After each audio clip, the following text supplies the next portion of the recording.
እንደምን አመሻችሁ። ደህና ናችሁ? ተርፋችኋል? እግዚአብሔር የተመሰገነ ይሁን። ሃሌሉያ።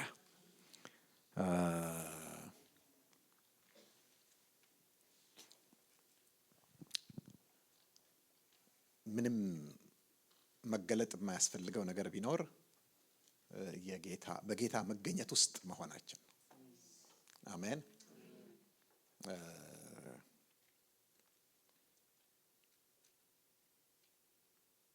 ልክ አሳ ውሃ ውስጥ እንደሚኖር ከውሃ ውጪ ሊኖር እንደማይችል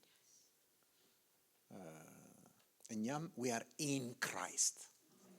አንዳንድ ይሄ እንዲህ ሲሰማን ሲሞቀን ምናምን ብቻ አይደለም፣ ግን በቃ እግዚአብሔር በክርስቶስ አደረገን ይላል። ስለዚህ we are in Christ ማለት ልክ እንደዛ እንደ ውሃው ነው። by the way አሁን ምን ውስጥ እንደምንኖር ታውቃላችሁ? አሁን እዚህ በስጋ እንደ ውሃ ስላልሆነ አይታወቀንም እንጂ አየር ውስጥ ነው የምንኖረው። ስለዚህ ነው የምንኖረው። የሚገርማችሁ አየር በዙሪያችንም አለ፣ አየር ውስጣችንም አለ። መንፈስ ቅዱስ እንደሱ ነው። በእናንተ ዘንድ ስለሚሆን በውስጣችሁም ስለሚኖር ታውቁታላችሁ።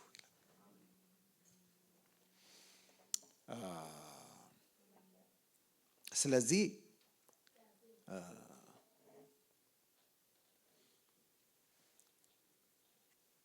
ደግሞ በጣም የሚገርመው ነገር የእግዚአብሔር ቃል ብዙ እየሰማን እንዲህ ባለ ጥሞና እየሰማን ስንሄድ እንጃ ልክ በቃ የደረቀ እንጨትና እሳት ሲገናኙ በቀላሉ ነው አይደለም የነደው። አይዟችሁ ይሄ አሁን ካናዳ ሰሞኑን እንደነደደውና አየራችንን እንደበከለው አይነት ሳይሆን ጭስ የሌለው እሳት አለ። ሃሌሉያ። ሲነድ ግን ሳይቃጠል። ሃሌሉያ። በጣም እኮ የሚገርም ራእይ ነው። ይሄን ነገር ማየት አለብኝ ብሎ ነው አይጠጋው። ምንድነው በጣም የሚገርመው ካላችሁ የተፈጥሮ ሕግ አለ። ቁጥቋጦ ያውም በረሃ ላይ ያለ ኮሬብ ምናምን አካባቢ ያለ ቁጥቋጦ እሳት ከነደደበት ሁለቱ ኔቸራቸው የተለያየ ነው። አንደኛው ኮንሱመር ነው፣ ኮንሱም ነው የሚያደርገው። አንደኛው ኮንሱምድ ነው የሚሆነው አይደል እንዴ? እና የገረመው ምንድነው ቁጥቋጦ ሲነድ ግን ሳይቃጠል።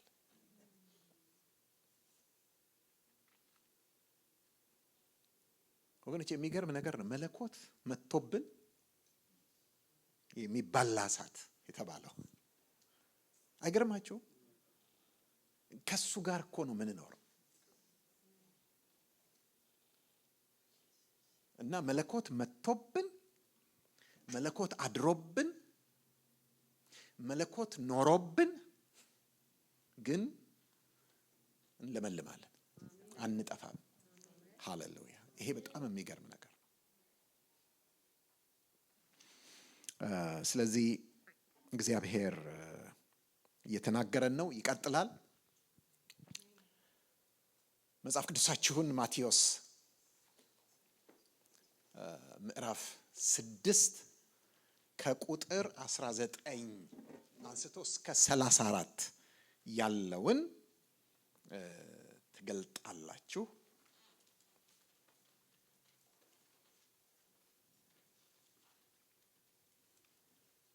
በዚያ እንሄድበታለን። ምክንያቱም ቃሉ ሕይወት ነው መንፈስም ነው።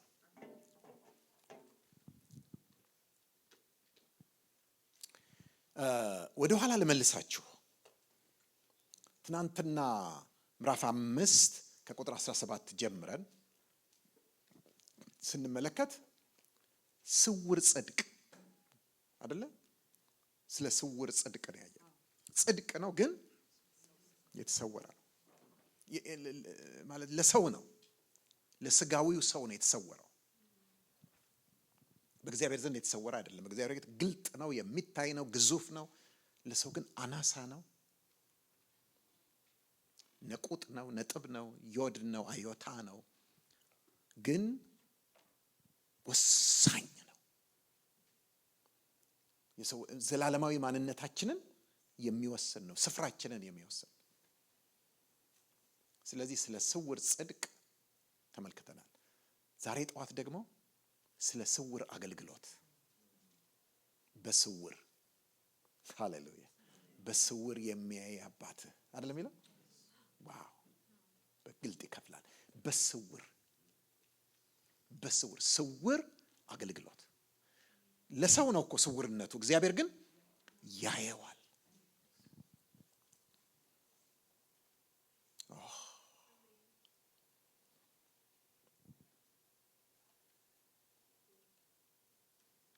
እንደተነጋገር ነው።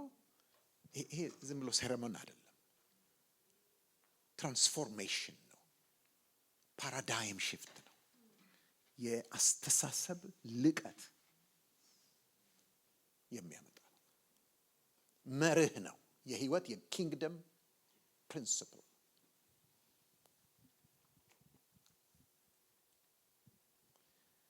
ወገኖቼ ሰው የሚቀበል የሚሰጠው እንጂ የሚሰጥ አይደለም። ሰው ምንጭ ሆኖም አያውቅም። ሰው ለነገሩ የወደቀው ምንጭ ለመሆን ሲሞክር ነው። አሁን እዛ ውስጥ አልገባም፣ ግን ውድቀት ራሱ ምንድን ነው? ባይ ዘ ዌይ በጣም የማይገባን ነገር ቢኖር ውድቀት ነው። ያልገባን ነገር፣ ህዝበ ክርስቲያን ያልገባው ነገር ቢኖር ውድቀት የምንለው ነገር ነው። ምክንያቱም ወደ ምን ሬዲዩስ አድርገነዋል መሰላችሁ? ሳይቸግረው በቃ አትብላ የተባለውን ያንዛ ፍሬ በልቶ ሔዋን ናት እሷ አታለች በልቶ ይሄ ሁሉ ጣጣ መጣብን አይደል የምንለው አይደል እንዴ? ምን አላችሁ እንዴ ሌላ ነገር? በቃ ይሄ ነው አይደል እንዴ ውድቀት? ስለዚህ ምን ይሆንብናል? ጥፋቱና ቅጣቱ የማይመጣጥ እውነት አይደለም። እንደው የእግዚአብሔር ቃል ስለሆነ እናምነዋለን እንላለን እንጂ ኮንቪንስ አያረገንም አይደል እንዴ? እስቲ አንቺ ለትንሽ ልጅሽ ይሄንን ማሳመን ትችያለሽ? የሆነ አፕል የሆነ እንትን ስለበላ ይሄ ሁሉ ዛሬ ዓለም ላይ የምናየው ነገር ይሄ ሁሉ ወገኖቼ ውድቀት ስላልገባን ነው።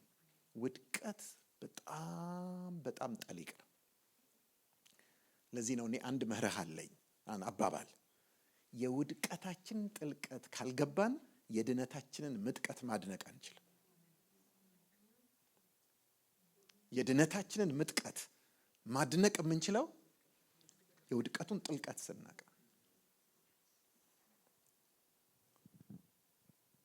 ልክ ነው እኮ ስናነበው እንደዛ ነው አይደል የሚለው። ግን እንደምናስበው ዝም ብሎ የሆነ አንድ ፍሬ ዲስኦቢዲየንስ አይደለም ይመስለን አይደለ? መተላለፍ፣ በደል፣ ዲስኦቢዲየንስ አርገን ነው የምናየው። አትብላ ተባለ በላ፣ ዲስኦቢዲየንስ።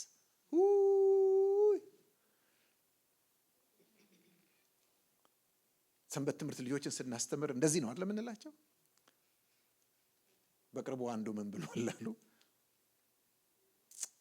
እንደው እዛ የደንገነት የነበሩት የመጀመሪያዎቹን ሰዎች አለ እንደው ቻይናውያን ቢሆኑ ይገላግሉን ነበር። ፍሬውን ሳይሆን እባቡን ይበሉት ነበር።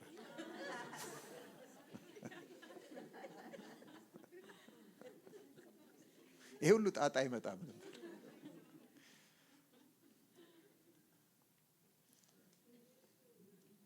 ግን ወገኖቼ የውድቀት ሚስጥር ያለው እዛ ጋር አይደለም። የውድቀት ሚስጥር ያለው ምዕራፍ 3 ላይ ነው። የእባብ ንግግር ላይ ነው። እንደው ግዴለ መጽሐፍ ቅዱሳችሁ ላይ አስብሩበት፣ ወይም ሌላ ጊዜ በደንብ ስታጠኑ ተመልከቱት። ምን እንደሚል ታውቃላችሁ?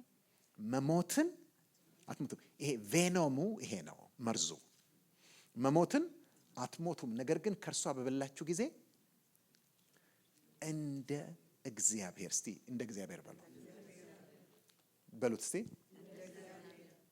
እንደ እግዚአብሔር መልካምና ክፉን የምታውቁ የምትበይኑ የምትወስኑ የምትደነግጉ ትሆናላችሁ። እንደምትሆኑ እግዚአብሔር ስለሚያውቅ ነው።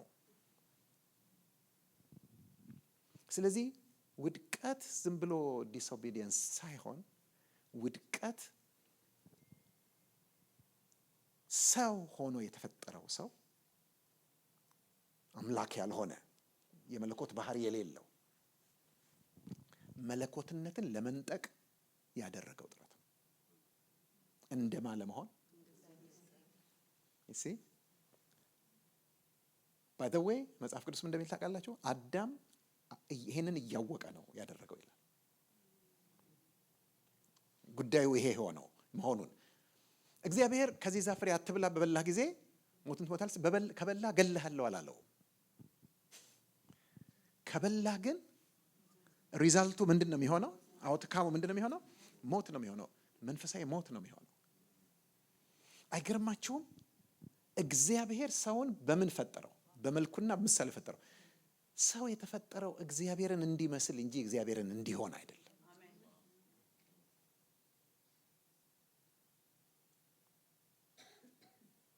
ሰው ግን የፈለገው ምንድን ነው? አዳም አውቆ ነው ያልኳችሁ። አንደኛ ጢሞቴዎስ ምዕራፍ 2 ላይ ብትሄዱ አዳም ምን አልሆነም? ኧረ ቃሉ እንዴት ነው? የት ነው ያለው? ምን እንደሚለው አንደኛ ጢሞቴዎስ ምዕራፍ 2 ላይ አዳም አልተታለለም፣ ሴቲቱ ግን ተታላ በመተላለፍ ወደቀች ይላል። ስለዚህ እሷ ምን ሆና ነው? ተታላ ነው። እሷ አልተታለለም ማለት ምን ማለት ነው? አውቆ ነው። አልተታለለም ጎበዝ ነው እያለን እኮ አይደለም። አልተታለለም ማለት አውቆ ነው። he knew። ስለዚህ ያ ስሙኝ በደንብ ቢገባን ያ ስቴትመንት መልካምና ክፉን ማወቅ ማለት አያችሁ፣ ችግሩ ምንድነው? እኛ ኮግኒቲቭ ኖሌጅ ይመስለናል ማለት ይሄ ማወቅ ገባቸው ባለ ማወቅ በቃ ይሄ መልካም ነው ይሄ መልካም አይደለም ብሎ ማወቅ ይመስለናል። ኖ አይደለም።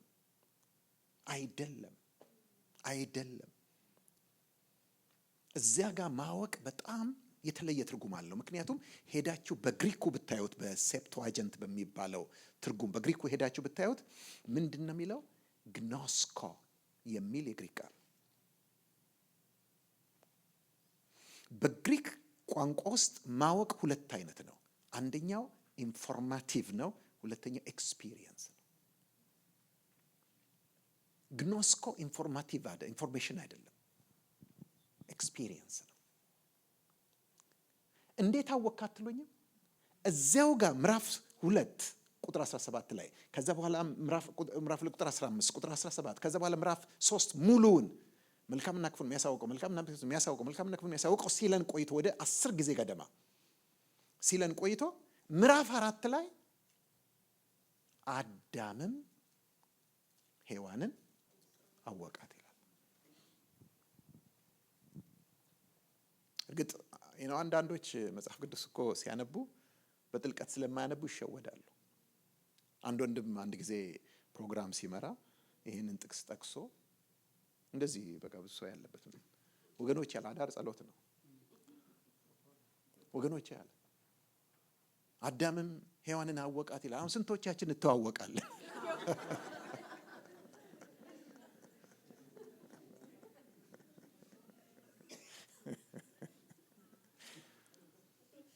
ምክንያቱም አወቃት ሲል የሰፈር ልጅ እንደሆነች አወቃት ማለት አይደለም።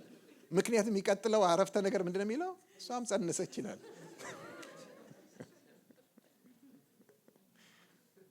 ወንድ ልጅም ጸነሰች።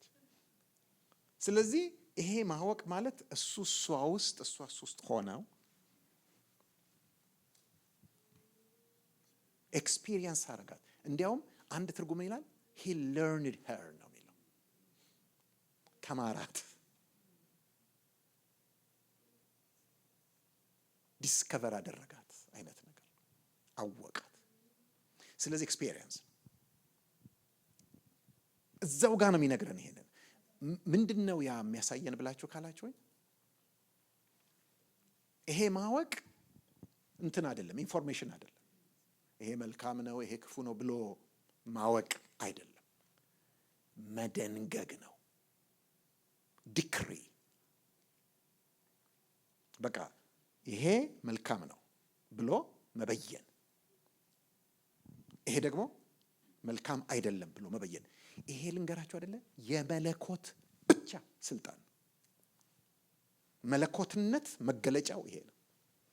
እንዴት አወቃላችሁኝ? እዛው ዘፍጥረት ውስጥ እግዚአብሔር 7 ጊዜ እግዚአብሔርም ይህ መልካም እንደሆነ አየ ይላል። በቃ እሱ ነው መደንገግ የሚችለው። ይሄ መልካም ነው አለ።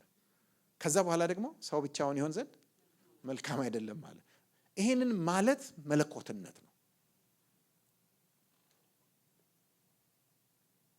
ሰው የተፈጠረው መለኮት እንዲሆን አይደለም። ነገር ግን የተፈጠረው መለኮት መልካም ያለውን ሁሉ መልካም እንዲል፣ መለኮት ክፉ ያለውን ሁሉ ክፉ እንዲል፣ አብሶሉት ዲፔንደንስ ኦቤዲየንስ እንዲኖረው። ለዚህ እኮ ነው ፊልጵስዩስ ላይ ምዕራፍ 2 ላይ ጳውሎስ ምን ይላል መሰላችሁ? እርሱ በእግዚአብሔር መልክ ሲኖር ሳለ ከእግዚአብሔር ጋር መተካከልን መቀማት እንደሚገባ ወይም መቀማት እንደሚገባ አድርጎ አልቆጠረውም ይላል አለ። ተመልከቱ፣ አንዱ ሲቀማ አንዱ ግን መቀማትን እንደሚገባ አድርጎ ሲቆጥር ታያላችሁ። መለኮት ሆኖ ይገባቸዋል። ያንን በሰው መልክ መምጣቱን በባሪያ መልክ መያዙን ሲቀበል ታያላችሁ ኢየሱስ። ይሄ ደግሞ ያልሆነውን መለኮታዊ ባህሪ የሌለው ግን መለኮትን ለመቀማት ሲሄድ ታያላችሁ። አዳምና ክርስቶስን እዛ ጋር ነው የምታዩት። ኦኬ፣ ለዚህ ነው ባይ ዘ ዌይ አንድ ነገር ልንገራችሁ። በዚህ ምድር ላይ ስትኖሩ እንደ ማለት ትክክለኛ ሰው እግዚአብሔር ሰው የሚለው ክርስቶስን የሚመስል ሰው ማለት ምን ማለት ነው ታውቃላችሁ? ዓለም የራሷ ዴፊኒሽን አላት አይደል እንዴ? ሁላችንን ከልጅነታችን ጀምሮ በአራቱ ቤቶች የቀረጸች። አራቱን ቤቶች ታውቋቸዋላችሁ? ቤተሰብ አንዱ ቤት ቤተሰብ፣ ሁለተኛው ቤተ ትምህርት፣ ሶስተኛው ቤተ ክርስቲያን ወይም ቤተ መቅደስ ኦር ቤተ እምነት፣ አምስተኛው ቤተ መንግስት። በፖሊሲ አይደል የተቀረጸ ነው አይደል እንዴ? ይገባቸዋል አባባሌ? እነዚህ አራቱ ቤቶች ሰውን የሚቀርጹ ናቸው። ስለዚህ በደንብ ተደርገን ተቀርጸናል። ምን የራሳችን መልካም አለን አይደል እንዴ? የራሳችን ክፉ አለን የለንም? አለን።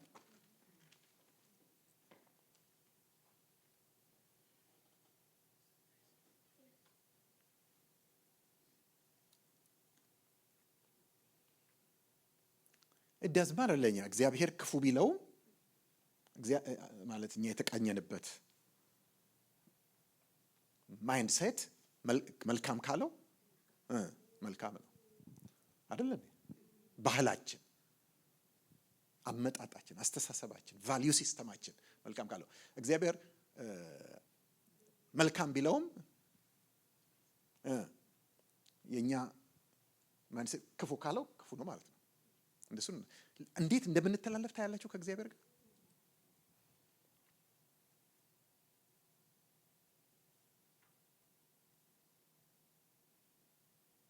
ስለዚህ ትክክለኛ ክርስቶስን የሚመስል ሰው የምንሆነው ባህሉ፣ አካዳሚያው፣ ሊትሬቸሩ አላለ እንትኑ ምኑ ክፉ እያለው እግዚአብሔር መልካም ሲል እኛም አብረን ምን እንላለን? መልካም እንላለን። ያ ሁሉ ደግሞ ክፉ እያለው ማለት መልካም እያለው እግዚአብሔር ክፉ ሲለው ምን እንላለን? ክፉ እንላለን። አንድ ነገር ልንገራችሁ፣ አታጉረመርሙ፣ አታዝኑ፣ አታኮርፉም ጌታን። አንዳንዴ ለምን እንዲህ ምናምን የምትሉት ነገር የለም። ግን ለምን አኮረፍሽ? ለምን አጉረመረፍሽ? ለምን እንዴ ይሄ ክፉ ነገር ሆነብኝ አይደለም? ማን ነገረሽ? who told you ክፉ መሆኑን? በጣም ደስ የሚል ዘፍጥረት ላይ ይሄ ጥያቄ ነው። አዳምና ሔዋን ያን ከበሉ በኋላ ምን ሆነ? ራቁታቸውን አወቁ ምናምን እና ተሸሸጉ አይደል የሚለው። ከዛ በኋላ እግዚአብሔር አዳም ብሎ ክፉ ደረሰብኝ ስለ ልየየ ምናምን ስለ እንዴ ማን ነገረሽ? አያችሁ እንድንኖር እግዚአብሔር የሚፈልገው እኛ በያኝ፣ ደንጋጊ፣ ዙፋን ቀሚ፣ ዘውድ ደፊ እንድንሆን ሳይሆን ከዙፋኑ የሚመጣውን whatever it is እንዳለ የምንቀበል ሃሌሉያ።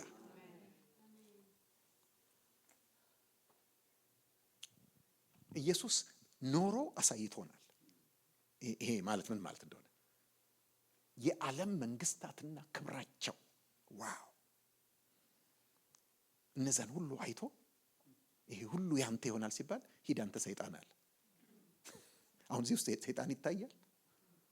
ይገባቸዋል በባለ የዓለም መንግስታት ክብራቸውን ምናቸውን ሂድ አንተ ሰይጣን አለ። ከዛ በኋላ ደግሞ መራራ ጽዋ የሰው ልጅ ሁሉ ኃጢአት ምናምን የታጎረበት መራራ ጽዋ የዛን ሁሉ የወይን ጭማቂ ሲቀርብለት ያ ሁሉ መከራ ምን አለ? አባቴ የሰጠኝን ጽዋ አልጠጣትም። ዋው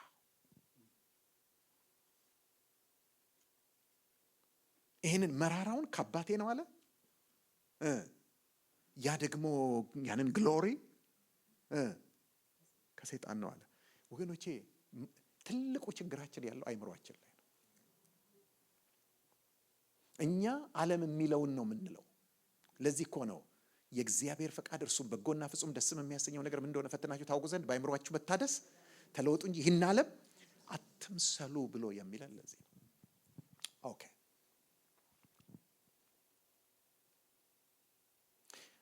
ልላችሁ የፈለኩት ሰው ምንጭ አይደለም፣ ምንጭ ለመሆንም አልተፈጠረም፣ ማስተላለፊያ ነው።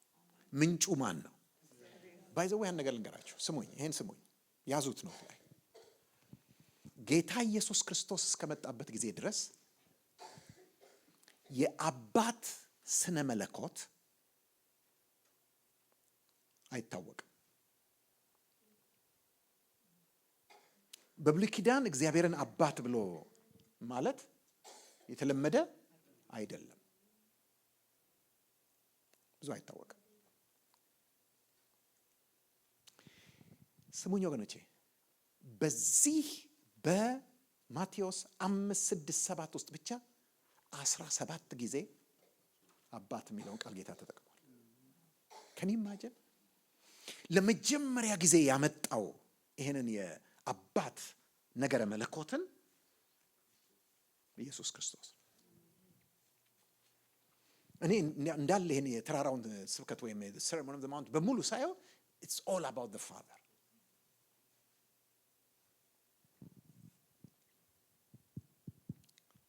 በዕብራይስጥ አባት ማለት አቭ ይባላል። አቭ ትርጉሙ ነው ደስ የሚለኝ፣ ምንጭ ማለት ነው። ሃሌሉያ አሜን። አባቴ ስትል ምንጬ፣ መገኛዬ። ትክክለኛ እኮ ስም አለ እንዴ? በአባቱ ወገብ ነበር አይደል የሚለው? ምንጭ ነው ወገኖቼ። ልንገራችሁ፣ እግዚአብሔር አብ ነው፣ አባት ነው፣ ምንጭ ነው። ምንድነው የሚያሳዝነው ልቡን የሚሰብረው ነገር ካላችሁኝ፣ ሌላ ምንጭ ስንፈልግ ነው። ህዝቤ ሁለቱን መጨረሻ ክፉ ነገር አድርገዋል። አንደኛ እኔ የህይወት ውሃ ምንጭ ሆንኩትን ምን አድርገዋል? ትተዋል። እሱ አንድ ነገር ነው። ሁለተኛ ደግሞ ውሃ ይይዙ ዘንድ የማይችሉ ተሰንጥቀው የሚያፈሱ ማቋሪያዎችን፣ ጉድጓዶችን እንትን እኮ ነው። ይሄ የውሃ ምን የሚሰራው አሁን ኢትዮጵያ ውስጥ ብዙ ጊዜ ይሰራል። ይሄ ድርቅ የሚያጠቃቸው አካባቢዎች ውሃ ኮንሰርቭ ለማድረግ የሚያቅሰው አለ። ምንድን ነው የሚባለው? እንደ ውሃ በክረምት የሚመጣ የሚዘንበውን እንደ ሪዘርቮይር ነገር የሚሰሩ ስራዎች አሉ። ስለዚህ በቃ ይሄንን አሉ። እግዚአብሔር እኔ የዝናብ ሰጣቸዋለሁ በጊዜ ብሏል። እነሱ ግን አዲስ ቴክኖሎጂ ብለው እንትን መቆፈር ምናምን ጀመሩ። ግን ክራክ እያረጋ እንትኑ ውሃው እንዳለ ምንድነው? ሁለት ኃጢአት ነው ያደረጉታል። አንደኛ እኔን የህይወት ውሃ ምንጭ ትተውኛል። ሁለተኛ ደግሞ ውሃ ሊይዙ የማይችሉ ምንጮች እንትን ጉድጓዶችን ለራሳቸው። ዋው ወገኖቼ፣ እግዚአብሔር ከልብ የሚያዝነው ሌላ ምንጭ ስናስብ። ስለዚህ ሰው ምንጭ አይደለም፣ የምንም ነገር ምንጭ አይደለም። ስለዚህ የተመለከትነው ምንድነው? ከሱ እንድንፈልግ ነው፣ እሱ እንዲያየን።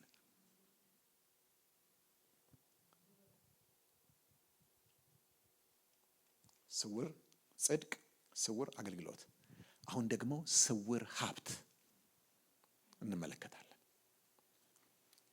ምዕራፍ 6 ከቁጥር 19 እስከ 34 ቶሎ ቶሎ ነው የምናየው። ስውር ሀብት ምን ማለት እንደሆነ ልንገራችሁ። አሁን ስለ ስውር ጽድቅ ስታስቡ ከዚህ በኋላ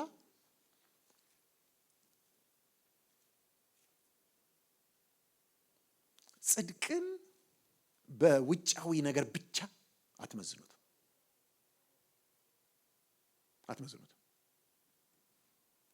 አንዳንድ ጊዜ በተለይ ድሮ አይታችሁ እንደሆነ አይቶ አላለ ሰዎችን አለባበሳቸውን፣ ሄር ስታይላቸውን ምናምን ነው ዓለማዊ እንል ነበርኩ። ትዝ አይልም?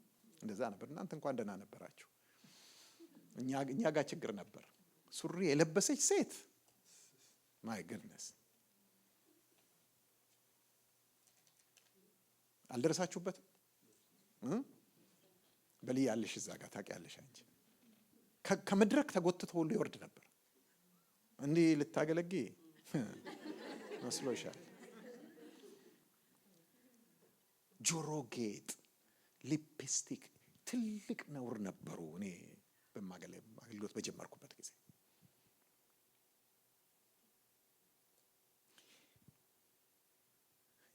ወገኖች ልንገራችሁ አይደለ፣ በአብዛኛው ይሄ ሌጋሊዝም ነው፣ ውጭ ተኮር ነው።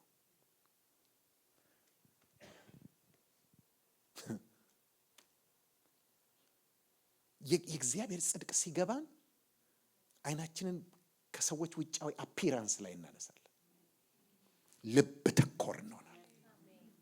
አንድ ማረሳው ሁለት ሰዎች ነበሩ እኔ የማገለግልበት ቤተክርስቲያን፣ በጣም በዚህ ነገር በጣም የሚታወቁ፣ በስማቸው በጣም የሚታወቁ ሁለት፣ በዛን ጊዜ ሁሉ ወንጌላዊ ነው፣ ሁለት ወንጌላኖች ነበሩ። እና አንድ ቀን የሆነው አይረሳኝም። አንደኛው የኔ አማቾች የባለቤቴ እንትኖች ከድሮ ጀምሮ ከድሮ ጀምሮ ቤታቸው ቤተክርስቲያን ነው፣ ብዙ ሰው ይሰበሰባል ምናምን። የሆኑ ሰዎችን ወንጌል ሰብከው አምጥተው ደህንነት አስተምረው ከዛ ለመንፈስ ቅዱስ ሙላት እንዲጸልይላቸው አንደኛውን ወንጌላዊ ጋበዙት እና አይረሳኝም። ይጸልያል ለመንፈስ ቅዱስ ሙላት ስለሚጸልይ የተጋበዘው እና ፊት ለፊት ቁጭ ብላለች። ይሄን ሰፌድ የሚያህል ጆሮ ጌጥ ምናምን አላት፣ ሊፕስቲክ አላት፣ ይሄ እጇ ሸዋሊያ ምናምን እንትን ምናምን ያላት ናት። ቁጭ ብላ ትሰማለች። ሄይ አንቺ አላት፣ ይሄን ኮተትሽን መጀመሪያ አስወግጂ አላት። ሴትዮዋም እንዳለች ተቀበለች። ዝም ብላ አርፈህ ስበክ አያገባህም አለችው። ከዛ እሱም ደነገጠ፣ ስብከቱን ቀጠለ። ከዛ ለመንፈስ ቅዱስ ሙላት ሲጸልይ የመጀመሪያ የተሞላችው እና በልሳን የተናገረችው እሷ ናት። ዝም ብለህ እንትተውና አርፈህ ስብከትን ስበክ አለች።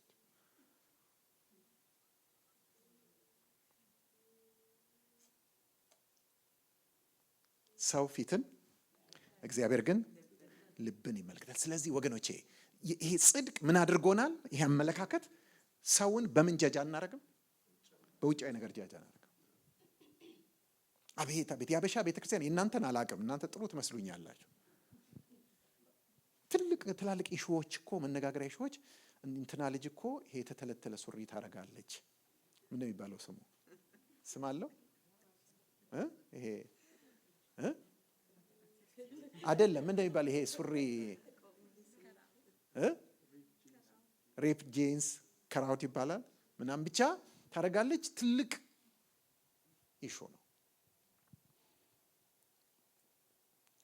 እኔ በጣም ነው የምናደደው። ልጅቷ እኮ ትምህርት ቤት ያላት በዙሪያ የከበባት የሚያንዣብበው እኮ የኤልጂቢቲኪው ጉዳይ ነው። ይገባችኋል? የሱሳይድ ጉዳይ ነው፣ የድራግ ጉዳይ ነው። ማለት እዛ ቻሌንጅ ውስጥ ውላ የምትመጣ ልጅ ናት። እነሱ የሚያሳስባቸው ምንድን ነው? ስለ ሪፕጂስ ምናምን ከመሆን በጣም ሩቅ ነን፣ አልገባንም ወገኖቼ። ልብስ ላይ ብንሰራ እና እኛ ፊት ብናስወልቃቸው ይገባቸዋል። አበበ ብናስቀይራቸው ነገ ሄደው ያደርጉታል። ልብ ላይ ብንሰራ ግን ለዘላለም ተለውጠው ይቀራሉ። ወገኖቼ ቤተ ክርስቲያን ትኩረቷ መሆን ያለበት ምንድን ነው? ልብ ነው።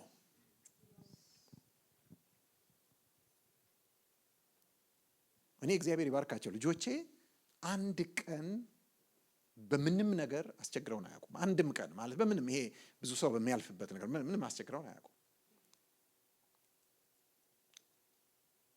እኔ ግን ሬዲ ነኝ ቢመጣ ኖረው። አሁን ትላልቅ ሆነዋል። ቢመጣ ራስታ ላረግ ነው ጸጉሬን ቢለኝ ይገባችኋል። ታቱልስ እንትን ላረግ ነው ብትለኝ እንትን ምናምን ላረግ ነው አላለ ሚሉ ተዘጋጅቼ ነበር የጠበቅኳቸው። አብረን እናረጋለን።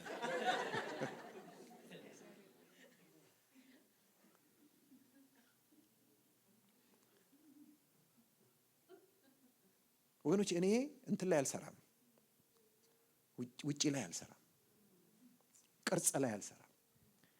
እኔ የሚያሳስበኝ ልብ ነው። ፓስተር ሲያዩ፣ ሽማግሌ ሲያዩ፣ አገልጋል ሲያዩ የሚሳቀቁና የሚስተካከሉ ልጆች አይደለም ማፍራት የምፈልገው። እግዚአብሔርን ሲያዩ የሚስተካከሉ፣ እግዚአብሔርን ሲያዩ የሚሸማቀቁ፣ በቃ እግዚአብሔርን የሚፈሩ። ምን ማለት መሰላችሁ? ኮሌጅ እኮ ሲሄዱ ፓስተር ተከተሉ ይሄዳል።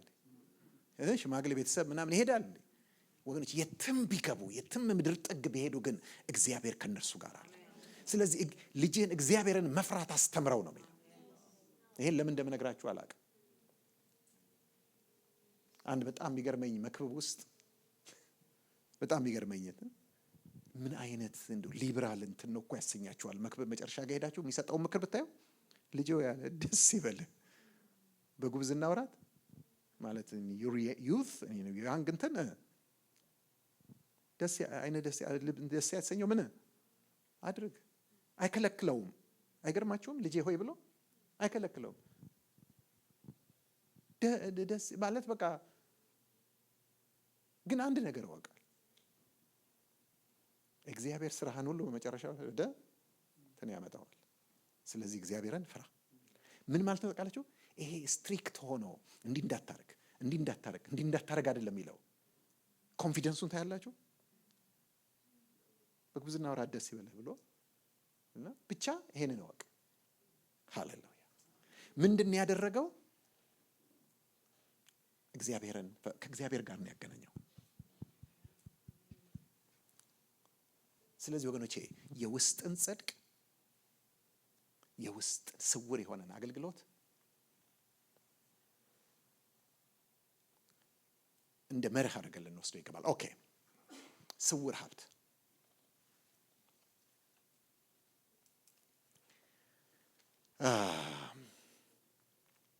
ብልና ዝገት በሚያጠፉት ሌቦችም ቆፍረው በሚሰርቁት ዘንድ ለእናንተ በምድር ላይ መዝገብ አትሰብስቡ። መዝገብ ሲባል የድሮ አማርኛ ስለሆነ የእድር መዝገብ እንዳይመስላችሁ፣ ገንዘብ ማለት ነው። ሀብት፣ ንብረት አትሰብስቡ። ነገር ግን ብልም ዝገትም በማያጠፉት ሌቦችም ቆፍረው በማይሰርቁት ዘንድ ለእናንተ በሰማይ መዝገብ ሰብስቡ።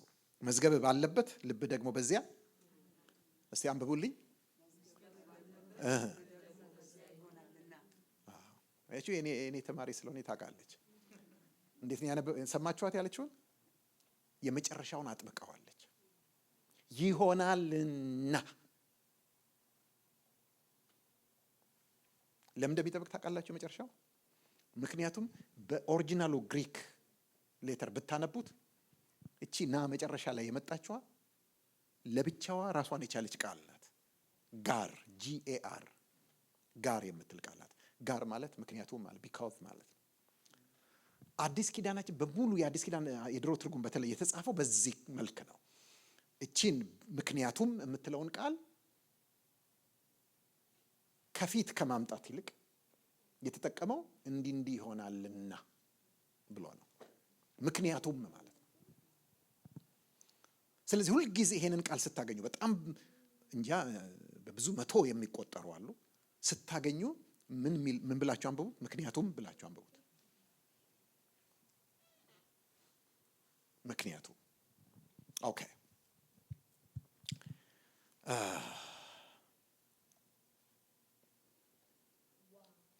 አትሰብስቡ አይደል የሚለው? ገንዘብ ምን አታርጉ? አትሰብስቡ።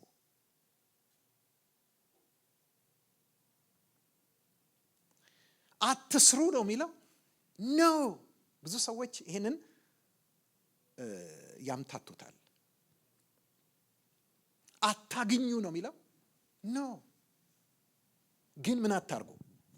አታከማቹ፣ አትሰብስቡ። ወገኖቼ ስለ ገንዘብ ሊኖረን የሚገባ አመለካከቴ ነው። ገንዘብ የሚሰበሰብ ነገር አይደለም። ገንዘብ የሚከማች ነገር አይደለም። ገንዘብ የሚቆለል ነገር አይደለም። ይህንን ማወቅ አለብን። ምክንያቱም ስሪቱ አይደለም፣ ኢንቴንሽኑ ያ አይደለም።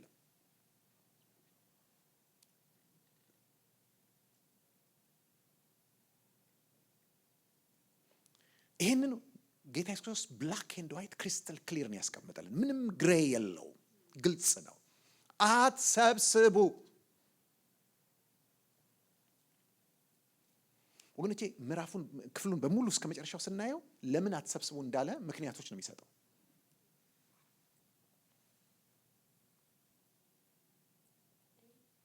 ምድር ላይ የተሰበሰበ ነገር በሙሉ vulnerable ነው፣ ለመጥፋት ተጋላጭ።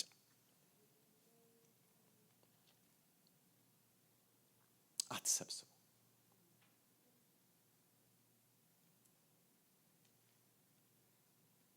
አንዳንድ ሰዎች ይላሉ ይሄ እኮ በዛን ጊዜ ባንክ ስላልነበረ በልብስ መልክ ስለሚቀመጥ ምናምን ብለው ይላሉ። ወገኖቼ ልንገራቸው፣ አሁን በጣም ዘመናዊ ባንኮች አሉ፣ ደግሞ ዘመናዊ ብሎችም አሉ፣ ዘመናዊ ዝገቶች አሉ፣ ዘመናዊ ሌቦች አሉ።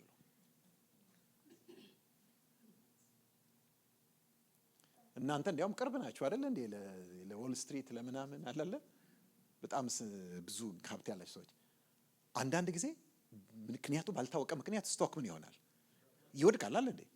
ታውቃላችሁ ያን ጊዜ ለረጅም ጊዜ የሰበሰቡትን ነገር ሰዎች ባንዴ ያጡታል።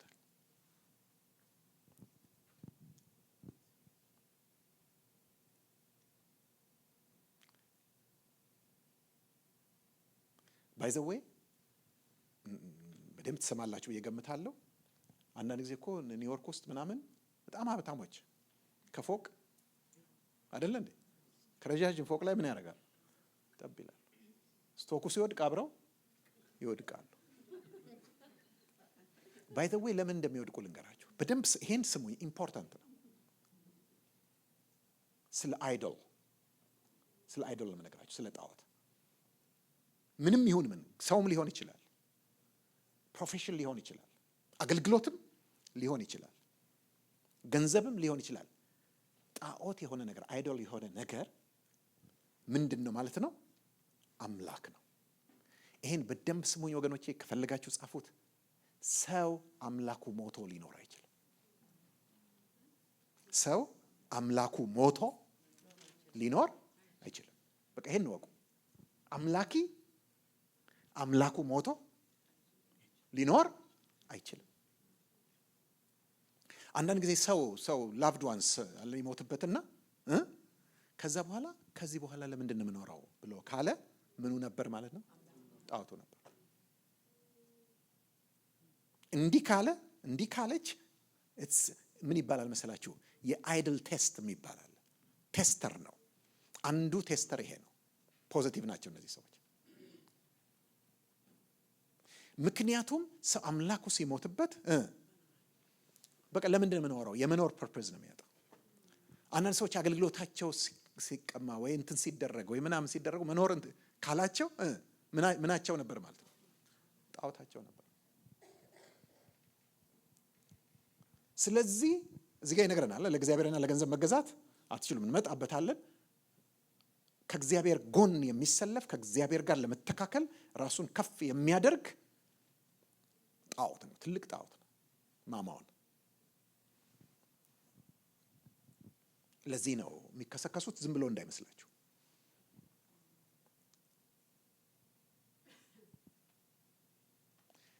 ስለዚህ በአንድ ነገር እንስማማ። ገንዘብ ዓላማ አለው የለውም? ዓላማው ምን አይደለም? አትሊስት መከማቸት አይደለም። ምናልባት የሆነ እንደው መገለጥ ያለው ሰው መጥቶ ካንቺ በፊት እንዳልነበረ ካንቺም በኋላ እንደማይነሳ አድርጌ ቢሊየነር አድርጌ ያስነሳሻለሁ ምናምን የሚል መልእክት ብትሰሙ አሜን አትሉ? አትንከባለሉ?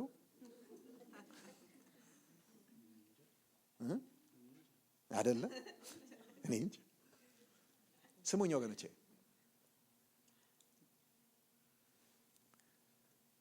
በእርግጠኝነት የምነግራችሁ ከእግዚአብሔር ሊሆን አይችልም። አረጋግጥላችኋል። እዚህ ጋር አትሰብስቡ እያለን እዛ ጋር አከማቹ ሊለን አይችልም። ምክንያት ቢሊየን የሚደርሰው ምን ከሆነ ነው? ከተከማቸ ነው አይደል? ከተሰበሰበ ነው የሚደርሰው። ስለዚህ እዚህ ጋር አትሰብስቡ እያለ እዚህ ጋር ሰብስቡ ሊል አይችልም። እባካችሁ ይሄንን ስሙኝ። አንድ በደንብ ያልተረዳነውን ክፍል ልንገራችሁ። ዕብራውያን ምዕራፍ 13 አይ ቲንክ ቁጥር 7 ይመስለኛል። ብዙ ቦታ ላይ ጥቅስ ላይ የምታዩት ነው። ማን ነው እስቲ የሚገምት? በጣም ፌመስ የታወቀ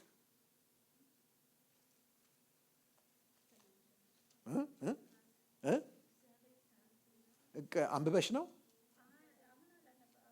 ታውቂዋለሽ? እሺ፣ ኢየሱስ ክርስቶስ ቀጥዩ። ዛሬም ለዘላለምም ልክ ነሽ። ጌታ ይባርክሽ። እንደሱ ነው የሚለው ኢየሱስ ክርስቶስ። ሁላችን እናውቀው የለ እንዴ? አሜን እንላለን አለ። ብዙ ጊዜ እንዲያውም ለምንድን ነው አፕላይ የምናደርገው? ይሄንን ያኔም ይሰራል ዛሬም ይሰራል ያው ነው ብለን ነው አለ ምንለው። ወገኖቼ ችግራችን ምንድነው? ከፍና ዝቅ ብለን ስለማናነብ ነው። ትርጉሙን የምናገኘው ከላይና ከታች ባሉት ክፍሎች ውስጥ ነው። ከላይ ምንድን ነው የሚለው? ማንም ይነግረኝ። የእግዚአብሔርን ቃል የተናገሯችሁን ዋኖቻችሁን አስቡ። እነሱ የሉም ሞተዋል፣ ግን ቃሉን የነገሯቸው ሰዎች ናቸው። አስቡ። ኦኬ ስሙኝ። አስቧቸው ያስተማሯችሁን አይደል እንዴ? እና ደግሞ ያስተማሩትን ብቻ ሳይሆን የኖሩትንም የኖራቸውን ፍሬ ምሰሉ ይልና የሚቀጥለው ምንድን ነው? ትናንትናም ዛሬም ዘላለም ያም ነው። የሚቀጥለው ምንድን ነው?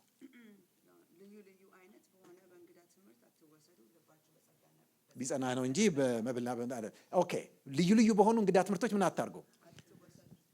ተመልከቱ። እነዛ በፊቶቹ ያስተማሯችሁ አይደል የሚለው? እሱ ምን አርጉ? አስቡ አይደል ያለው? አስቡ። ይሄ ይገባል። ኢየሱስ ክርስቶስ ትናንትና ዛሬም ለዘላለም ያለ። ከዛ በኋላ ምን ይላል? ልዩ ልዩ በሆኑ እንግዳ ትምህርቶች ምን አትሉ። ስለዚህ ወገኖች ስለ ሌላ ነገር አይደለም እየተናገረ ያለው፣ ስለ ትምህርት ነው። ምንድን ነው እያለ ያለው? ኢየሱስ ክርስቶስ እዚህ ምድር ላይ ሆኖ ያስተማረውን የሰሙት ሰዎች ምን አድርገዋቸዋል? ነግረዋችኋል አለ የሚለው። ምክንያቱም በዕብራውያን ምዕራፍ 2 ላይ ሄዳችሁ ስትመለከቱ ይህ በመጀመሪያ በጌታ የተነገረ ነበርና የሰሙትም ለእኛ ጸኑት አይደል የሚለው። ስለዚህ የነገሯችኋል ከሱ ሰምተው ምድር ላይ ያለ የተናገረው። ኦኬ እሱን ምን አድርጉ? አስቡ። እንግዳ አዲስ ትምህርት ሲመጣ ምን አታርጉ? አትወሰዱ አይደል ያለው። ለምን? ኢየሱስ ክርስቶስ ትምህርት አይቀይርም። ትናንት ሲል ማለት በምድር ላይ በነበረ ጊዜ ምን አድርጓል? አስተምሯል አላስተማረም? ስለዚህ ትናንትም ዛሬም ሲል አሁን አለ ኢቭን ወደፊትም በሚመጣው ዘመን ምን አያረግም? እስቲ ጮክ ብላችሁ ኢየሱስ ክርስቶስ ትምህርት አይቀይርም በሉ።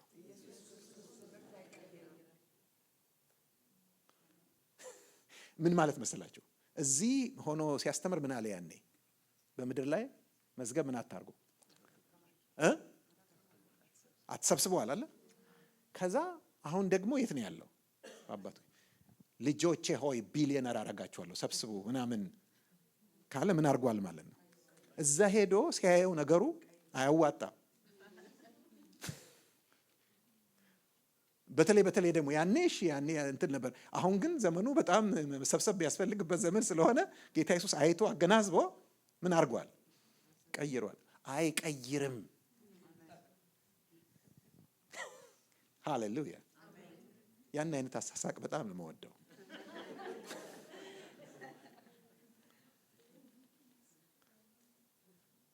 አረ በሉልኝ፣ እንደገና በሉልኝ። ሁሉም እንዲለው ፈልጋለሁ።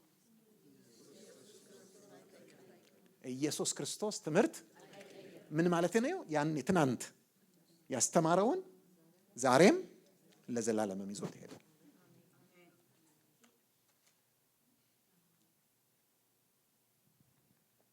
ሚለው ክፍሉ ይሄ ነው።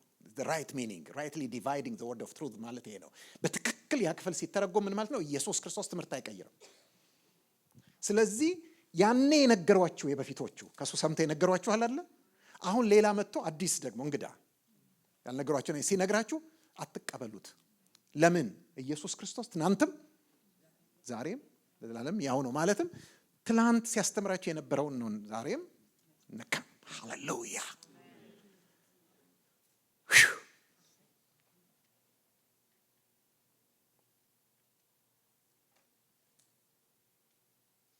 ስለዚህ ምን ብሏል? ምን አታርጉ?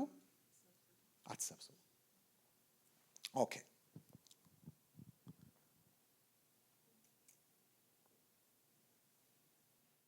መጽሐፍ ቅዱስ በምንም አይነት ስንፍናን ኢንክሬጅ አያደርግም። ሃርድ ወርኪንግ እንድንሆን ይፈልጋል with excellence። አሜን። ብዙ ጊዜ የሕጉን የዘጸአት ምዕራፍ 20 ላይ ያለውን የ10ቱን ትእዛዛት አራተኛውን ሕግ ብዙ ጊዜ ሚስ እናደርገዋለን። ሰንበትን ትጠብቅ ዘንድ አስብ አይደለም ይላል። ስለዚህ ያንን ሕግ ከምን አንጻር ነው የምናየው እኛ? በሰንበት ምን አርግ? እረፍ አይደለ እንዴ?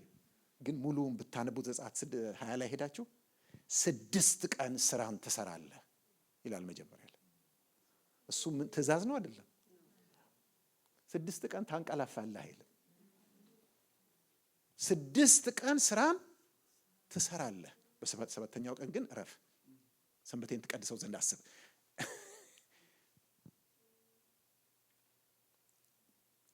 ስለዚህ የእግዚአብሔር ሰዎች ሃርድ ወርኪንግ ናቸው። ሰው እንደሚያቸው፣ አለቃ እንደሚያቸው ለግብር ይውጣ ሳይሆን ጌታ እንደሚያቸው የሚሰሩ ናቸው። ነፃ አይምሮ ስላላቸው ቲንከሮች ናቸው። አሜን። የሚያስቡ ናቸው። ሰማያዊ መረዳት ስላላቸው ኤክሰለንስ ያላቸው ናቸው። ሃሌሉያ አሜን። ስሩ፣ ነግዱ። ግን ግባችሁ ባለጠጋ መሆን አይደለም፣ ማከማቸት አይደለም። ደግሜ ላስብላችሁ፣ ገንዘብ የሚከማች ነገር አይደለም በሉ።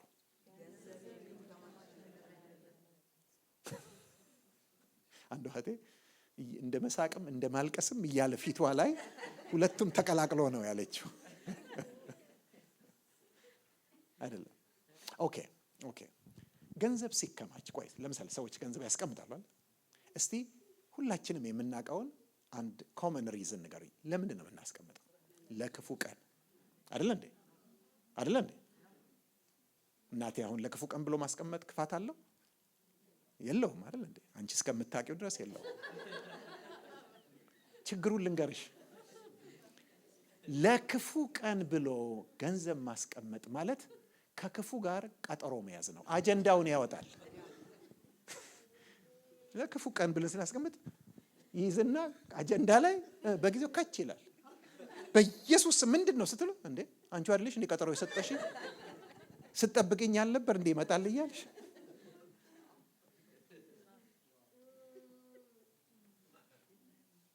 ኧረ እኔ በኢየሱስ ስም ከክፉ ጋር ቀጠሮ አልይዝም፣ አልይልኝም። ወገኖቼ ልንገራችሁ፣ ሰዎች ለክፉ ቀን ብለው ሊያስቀምጡ ይችላሉ። ግን ቃሉ እንዲህ ይላል፣ በክፉ ቀን ገንዘብ አያድንም። ነገር ግን እግዚአብሔር ሃሌሉያ ሃሌሉያ፣ እግዚአብሔር በክፉ ቀን መሸሸጊያ ነው። በእርሱም የሚታመኑትን ያውቃል። ከፈተና እንዴት እንዲያድናቸው ያውቃል። ሃሌሉያ። ማን ነው ለክፉ ቀን? ንገሩኝ ባካችሁ። ማን ነው ለክፉ ቀን? እግዚአብሔር። ወገኖቼ እኛ እኮ ኢትዮጵያ ውስጥ እኮ በጣም ብዙ ኤክስፒሪየንስ ያለን ሰዎች ነን። ማለት ብዙ ኤክስፒሪየንስ ያለን ማለት እንትን አያስፈልገንም፣ ኮሌጅ መሄድ አያስፈልገንም። ማለት ራሱ እዛ መኖር it's a degree by itself።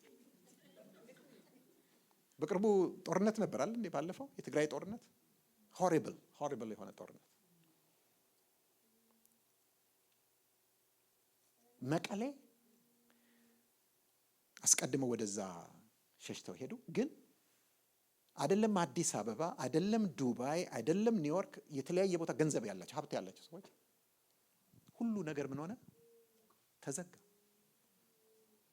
አይገርማችሁም? አላቸው እኮ ገንዘብ። ግን ወደ 2 ወር ገደማ 2 ዓመት የፈጀ ጦርነት አይደለ?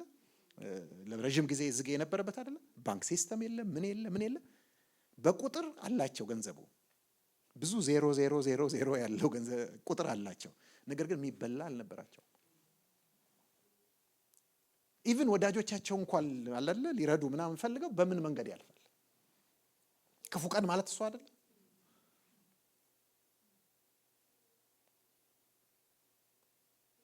ስለዚህ ምን አታርጉ። እኔ ኢንፎርሜሽን ልሰጣችሁ አይደለም፣ ኮንቪንስ ላደርጋችሁ ነው የመጣሁት። ስለዚህ በደንብ እንድትረዱ ትፈልጋለሁ። ባለጠጋ ለመሆን መመኘት ምንድን ነው? ኃጢአት ነው። ከኃጢአትም በላይ ስፒሪቹዋል ሱሳይድ ነው። እግዚአብሔር እንዴት እንደሚያየው ልንገራችሁ። እስቲ ስሙኝ። የሆነ ሰው መጥቶ ርስት አካፍለኛል አለ ከወንድሜ ጋር ጌታ ሉቃስ 12 ላይ ይመስለኛል። ከዛ ጌታ ኢየሱስ በእናንተ ላይ ፈራጅ ማን አደረገኝ ምናምን አለና፣ ግን አንድ ፓራብል ነገራቸው። አንድ ምሳሌ። አንድ ሰው አለ እርሻ ፍሬያማ ሆነችለታል።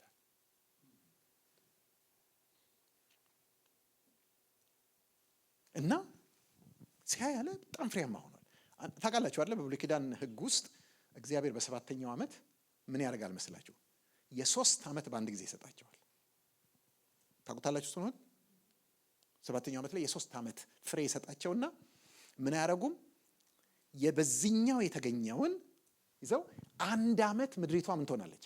ታርፋለች፣ አያርሷትም። ስለዚህ በዚህኛው ዓመት የላቸው፣ ለሚቀጥለው ገና ሊያርሱ ነው። ስለዚህ ይሄኛው ለሚቀጥለው ነው የሚደርሰው። ስለዚህ በመሃል ምን አለ ማለት ነው? ይሄኛው አለ፣ ያላረሱበት አለ፣ ያ ደግሞ እስኪደርስ ያለው አለ። ስለዚህ የ3 ዓመት ይሰጣቸውና ምን ያደርጋል? የእግዚአብሔር ኢኮኖሚክ ሲስተም ነው ማለት። በቃ እግዚአብሔር ሲባርክ ነው። እንደዛ ባረከ፣ ፍሬያማ ሆነችለት። ይሄ ሰውዬ ምንም እኮ አላደርግም፣ ቁጭ ብሎ ቤቱ በልቡ ይላል፣ ቆይ አሁንም ማደርገውን አውቃለሁ አለ። ይሄ እነዚህን ትናንሽ ጎተራዎች አፈርሳለሁ፣ ትልቅ ጎተራ እሰራለሁ፣ ይህንን ያገኘሁትን ፍሬ በሙሉ እዛ ውስጥ አከማቻለሁ። ከዛ በኋላ ነፍሴ ሆይ ቢጠጪ ለብዙ ዘመን የሚሆን ሀብታለሽ እላታለሁ አለ። ገና እኮ አላጨደም፣ እንትን አላለም፣ ምንም ነገር እንቅስቃሴም አላደረገም፣ ጣቱንም ትንሿንም አላንቀሳቀሰም። እንዲሁ በልቡ ይሄን አለ። ያን ጊዜ እግዚአብሔር ወለ አንተ ሰነፍ አለው። መጽሐፍ ቅዱስ ሰነፍ ማለት ስራ የማይሰራ አይደለም። ስንፍና አስተሳሰብ ነው። ስንፍና የልብ ሁኔታ ነው። አንተ ሰነፍ፣ እነሆ ዛሬ ምሽት ነፍስህን ሊወስዷት ይፈልጓታል። ይሄ ሁሉ የሰበሰብከው ለማን ይሆናል?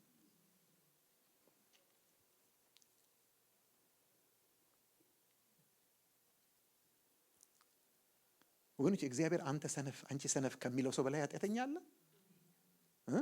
የለም።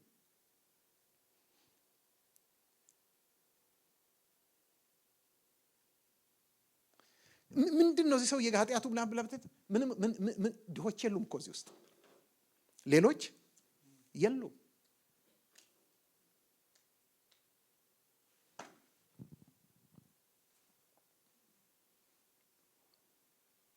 ኃጢአት ነው። ከዛ ምን አለ ጌታ? በጣም የሚገርመኝ ቃል ነው። ልክ እንደዚሁ በሰው ዘንድ ባለጠጋ የሆነ በእግዚአብሔር ዘንድ ግዳይ የሆነ እንዲሁ ነው ይላል። ወገኖቼ ስውር ሀብት ያስፈልገናል። ሃሌሉያ አሜን። እኔ ይሄንን ክፍል ምን ብየዋለሁ መሰላችሁ? አትሰብስቡ አይደለም ያልኩት፣ አትሰብስቡ ሰብስቡ። ርዕሱን አትሰብስቡ ሰብስቡ። ምክንያቱም ብልና ዝገት በሚያጠፉ ሌቦችም ቆፍረው በሚሰርቁት በምድር ላይ ለራሳቸው አትሰብስቡ አለና ብልና ዝገት በማያጠፉት ሌቦችም ቆፍረው በማይሰርቁት በሰማይ ለራሳችሁ ነው የሚለው። መዝገበ ምን አድርጎ ሰብስቡ። ሃሌሉያ። ስለዚህ ችግሩ ከመሰብሰብ ጋር አይደለም፣ ከመሰብሰቢያው ቦታ ጋር ነው። አሜን። ስለዚህ የት ይሰብሰብ? አይሰማኝም። የት ይሰብሰብ? በሰማይ በሰማይ። አሁን ቶሎ ነግራችኋለሁ። ማለት እንዴት ነው እኔ የማገኘው? በዶላር ነው ገንዘብ። እንዴት ነው ወደ ሰማይ ትራንስፈር የማደርገው? ነው ያሳስባል አይደል እንዴ? ትክክለኛ ጥያቄ ነው። አለሽ አካውንት ሰማይ?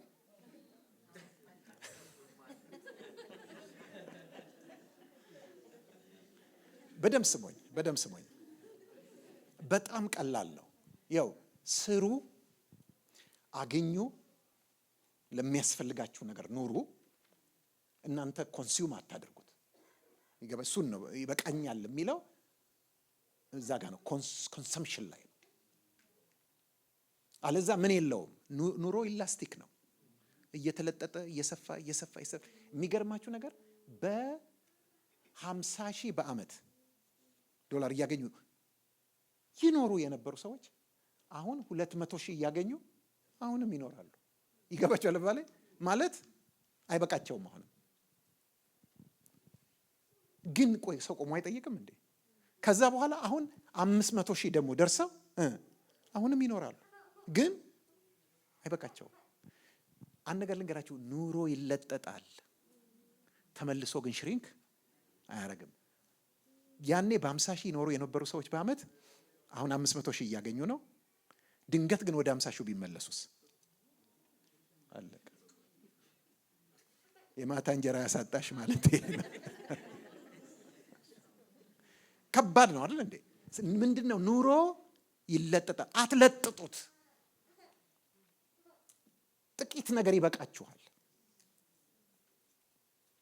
እነዛ ነገሮች ሁሉ ለመኖር የግድ የሚያስፈልጉ አይደሉም ወገኖቼ። ሳይኮሎጂስቶች እኮ ናቸው አሁን አጥንተው ይሄ ቲቪ ኮሜርሻል ምናምን ኮሜርሻል የምንለውን ነገር ዝም ብሎ የመጣ እንዳይመስላችሁ። በጣም የሰው ስነ ልቦና ተጠንቶ የተሰራ ነገር። ስንት ደቂቃ ስንት እንደው ታውቃላችሁ? ማስታወቂያ 30 ሰከንድ ነው። እዚያውን ዓለም ዋንጫ ላይ ብታይ ማስታወቂያ ሲወጣ 30 ሰከንድ ነው። ሰከንድ ነው የምላችሁ። የሆነ ምርት ብቅ ይሉና በዛች 30 ሰከንድ ይሄ የለሽም ሞተሻል፣ ምኑን ኖርኩት ያለሽ፣ ከሰው አንሰሻል። ይሲ ከሰው ተርታ ወጥተሻል ምናምን ይሄ የለሽም ምናምን ብሎ ባዶ አድርጎሽ ወዲያውኑ ዳያል እንድታደርጊ ወዲያውኑ ኦርደር እንድታደርጊ ነው የሚያደርግሽ። ይገባችኋል አባለ? ሳይኮሎጂ ነው፣ ጨዋታ ነው ወገኖች። ልንገራችሁ፣ ያለምንም መኖር ትችላላችሁ ቤዚክ ነገር ካላችሁ። የትኞቹም ለመኖር የግድ አስፈላጊ አይደሉም። እንዴት ነው ወደ ሰማይ የምሰበስበው ካላችሁ በጣም ቀላል ነው ዘዴው። ለምሳሌ ባንክ ሼት ነው፣ ባንክ ኦፍ አሜሪካ። ልክ እንደ ባንክ ኦፍ አሜሪካ ሰሞኑን ኤሌ ነበርሽ እና እዛ ሄደሽ ስራ ሰራሽ፣ ምሳሌ ነው ቢዝነስ ሰራሽ እና ብዙ ገንዘብ አገኘሽ። ከዛ በኋላ ተሸክመሽ መተሽ ነው እዚህ የምታስገቢው ገንዘቡን። ምክንያቱም ያለሽበት አካባቢ ኤሌ ምን አለ? ባንክ ኦፍ አሜሪካ አለ፣ ብራንች አለ አይደለ? አይገርማችሁ? ወደ ብራንቹ ሄዳ አካውንቴ ውስጥ አስገቡልኝ ትላለች አለ። እዚህ ይገባል አይገባም? ዋናው እሷ የከፈተችበት ቦታ ግድ መሄድ የለበትም። ወደ ሄድ ኦፊስ መሄድ የለባትም። እዛ ታስገባለች፣ ይደርሳል። ሲስተሙ ሄደው። ወገኖች ያን ነገር ልንገራችሁ፣ ሰማይ መሄድ አያስፈልጋችሁም። ሰማይ ለማስገባት ቅርንጫፍ መፈለግ ነው። የመንግስተ ሰማያት ባንክ ቅርንጫፍ በየቦታው ነው ያለው። አንድ ነገር ልንገራችሁ፣ ደሃ ሲያጋጥማችሁ ግንባሩ ላይ አይነበብላችሁም እንጂ እናንተ አሁን ከዚህ በኋላ ይነበብላችኋል። ኪንግደም ኦፍ ጋድ ኪንግደም ኦፍ ሄቨን ባንክ ብራንች ይላል።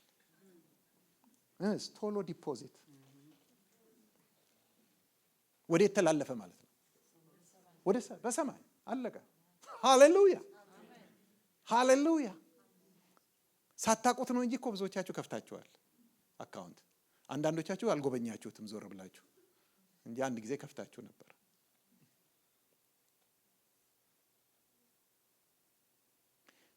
ለድሃ የሚሰጥ ለእግዚአብሔር ያበድራል።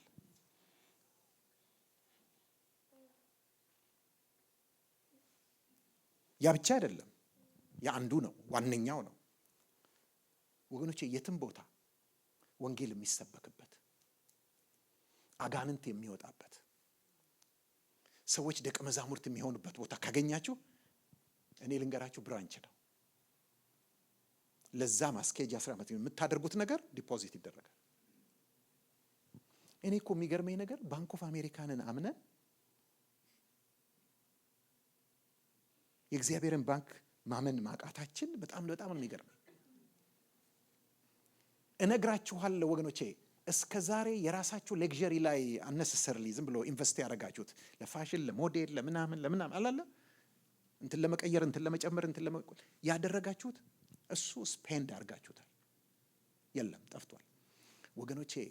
በድሆች ላይ በእግዚአብሔር ስራ ላይ ያደረጋችሁት ነገር በሙሉ የተቀመጠላችሁ በፎሬን ከረንሲ ነው። አሜን ሃሌሉያ። የተቀመጠላችሁ በሄቨንሊ ከረንሲ ነው። ለቅዱሳን ያደረጋችሁትን ያሳያችሁትን ደስሞ ያሳያችሁት ፍቅር ይረሳ ዘንድ እሱ ምን አይደለም አመፀኛ ልጅ። ሰው ባንኮች እንኳን የአመፀኞቹ ባንክ እንኳን ይጠብቅልናል ወገኖቼ። እኔ እነግራችኋለሁ ለእግዚአብሔር ስራ የምናደርገው ነገር ምን አይሆንም፣ አይጠፋም። እዚህ ጋር ይሄንን ልንገራችሁ፣ ስለ ቃል ነው የምነግራችሁ። አሁን ቸርች ስንመጣ ይዘን እንመጣለን አለ። ከዛ ምን እናደርጋለን? ቃሉን ንገሩኛ። ምን እናደርጋለን? እንሰጣለን አለ።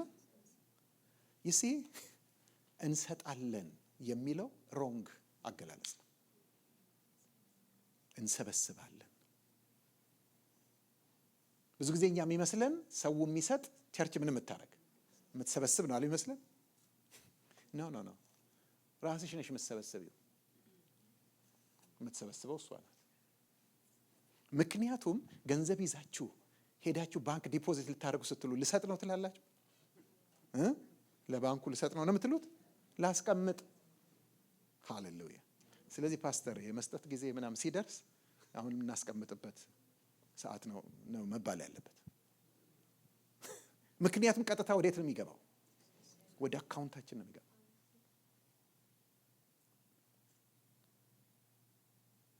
ለምንድን ነው ብዙ ጊዜ የምንሰጠው ማይኖረን? ወገኖች የዚህ ዓለም ሲስተም ምን ያደርገናል? ኤክስፕሎይት ስለሚያደርገን ሳይኮሎጂካሊ በተለያየ መንገድ ስለሚጠቀምብን። ኦኬ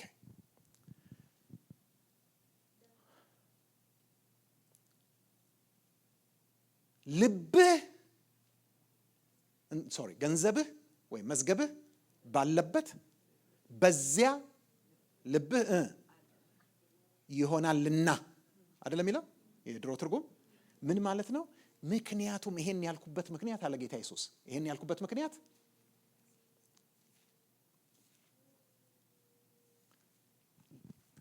ስሙኝ። ይሄ የተወሰነ የተደነገገ ነገር ነው። አንቺ ልትለውጪው አቺም፣ አንተ ልትለውጠው አችልም። የተደነገገ ነገር ነው። ተቋጥረዋል። ሁለቱ ልብና ገንዘብ ምን ሆነዋል? ተሳስረዋል። ስለዚህ ልብህ የሚሆነው ምን ያለበት ቦታ ነው? ገንዘብህ ያለበት ቦታ ነው እንጂ ገንዘብህ ልብህ ያለበት ቦታ ነው አይደለም የሚለው። ልብህ ማንን እንዲከተል ታዟል? ከኔ ጋር ናቸው? ጌታ ኢየሱስ ክርስቶስ ይሆናልና ነው ያለው። ምክንያቱም ይሆናል ምን ማለት ነው?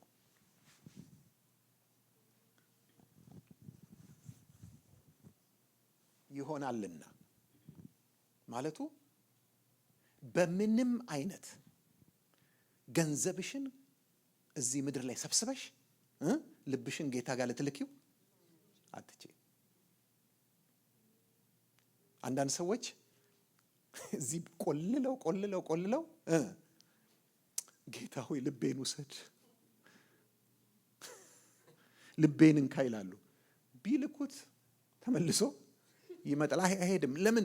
የት ይሆናልና ተብሏል። ገንዘብ ባለበት ይሆናልና። አንዳንድ ማቃቸው አሉ። ማለዳ ተነስተው ገና አላሁ አክበር ምናምን ሳይል ተነስተው ሌሊት በቃ ጌታ ልቤን ውሰድ ይላሉ። እዚህ እኮ ቆልለው ነው። ገና ገብተው ሻወር ሳይወስዱና ሳይወጡ ተመልሶ መጥቷል። እንዴ ልክ ያልነበር እንዴ? አይ እዚህ ነው የተመደብኩት፣ እዚህ ነው። ምንድነው መፍትሄው ታዲያ? ልባችን ሰማይ እንዲሆን ገንዘቡን መላክ ነው። ሃሌሉያ ወገኖቼ፣ ሰማያዊ ነገር ላይ ኢንቨስት የምናደርግ ሰዎች ከሆነ ድሆች ላይ ሃሌሉያ የምናደርግ የእግዚአብሔር ስራ ላይ ኢንቨስት የምናደርግ ሰዎች ገንዘባችንን ከሆነን ምንም ብዙ ቋንቋም አያስፈልገንም፣ ያማረ ቃላትም አያስፈልገንም። ልባችን ኦልሬዲ ገንዘባችን ባለበት ይሆናል። ሃሌሉያ ወገኖች፣ እኔ አንድ ነገር ልንገራችሁ። እግዚአብሔር ረድቶኝ አንዳንዴ 24/7 ማለት ሰማይን አስባለሁ። በጣም የለመድኩት ነገር ነው። ይልገራችሁ ብዙውን ጊዜ ቃሉን ሜዲቴት እያደረኩ እንቅልፍ ይወስደኛል፣ ስነቃ ይቀጥላል።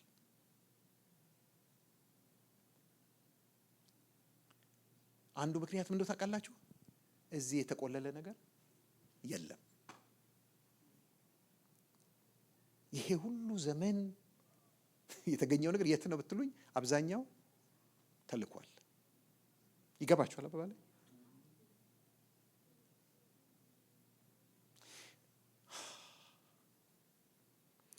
ይሄን ልንገራችሁ።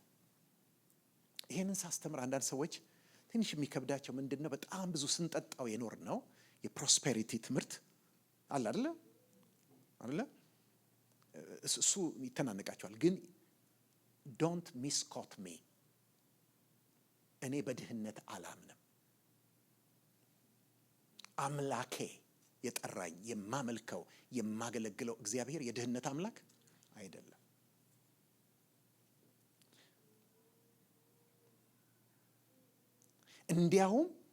እንዲያውም እኔ በእነዚህ ዘመናት ውስጥ የገባኝ የእግዚአብሔርን ማንነት እግዚአብሔር የሀብት ፈጣሪ ነው። እኔ ዘፍጥረት እንዴት እንደማነበው ልንገራችሁ። ምዕራፍ 1 ቁጥር 1 በመጀመሪያ እግዚአብሔር ሀብትን ፈጠረ ብዬ ነው የማነበው። ዘፍጥረት ምዕራፍ 1 ቁጥር 1 ከኔ ጋር ናቸው። ሀብትን ፈጠረ። ከዛስ በኋላ ዝቅ ብሎ ለአንድ ሰውዬም ሰጠው ያን ሁሉ ሀብት። ምን ማለት ነው ካላችሁኝ፣ ከኔ ኢማጂን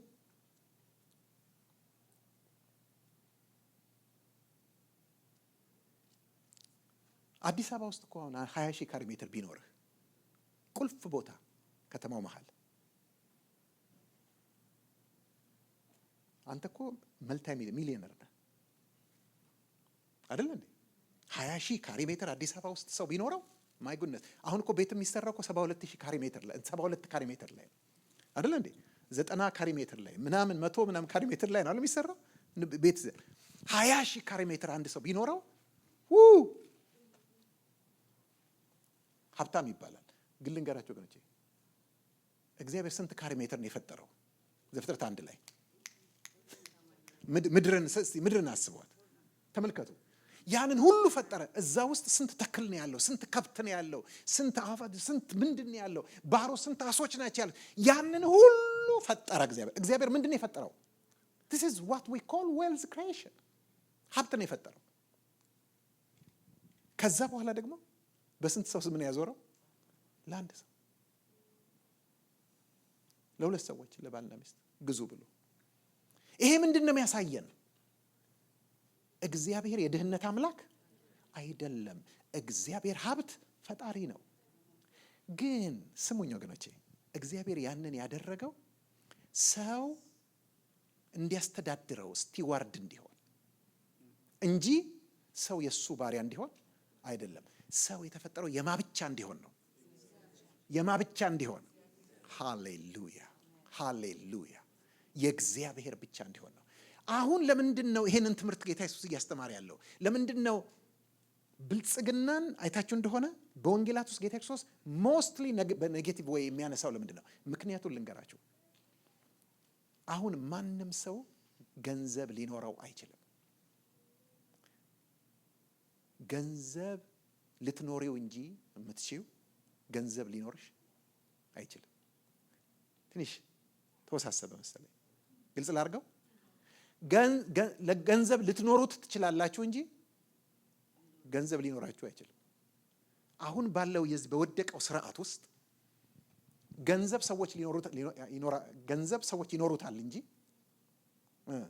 ሰዎች ገንዘብ አይኖራቸው ይመስላችኋል? አሁን እነዚህ ቱጃሮች፣ ሀብታሞች፣ ታይኩን ምናምን የምትሏቸው ሰዎች ምን ያላቸው ነው የሚመስላችሁ? ገንዘብ ያላቸው አይደለም ነው። እነሱ ገንዘቡን አይደለም ኦን የሚያደርጉት፣ ገንዘቡን ኦን የሚያደርጋቸው። እግዚአብሔር የሚጠላው ነገር ይሄ ነው። ምክንያቱም ሰው የእግዚአብሔር ምንድን ነው ብያቸዋል? ኢሜጅ ቢረር ነው አይደል እንዴ? ምስል ተሸካሚ ነው አይደል እንዴ? ስለዚህ ሌላ ነገር ሰውን ሲገዛው ምስሉን ነው እየገዛ ያለው። ስሙኝ በደንብ ወገኖች፣ የማንን ምስል ነው እየገዛ ያለው ነገር? that's an insult። ለእግዚአብሔር ኢንሰልት ነው፣ ለእግዚአብሔር ስድብ ነው። የእግዚአብሔርን ምስል የሆነ የተፈጠረ ነገር ምን እያደረገው ነው? እየገዛው።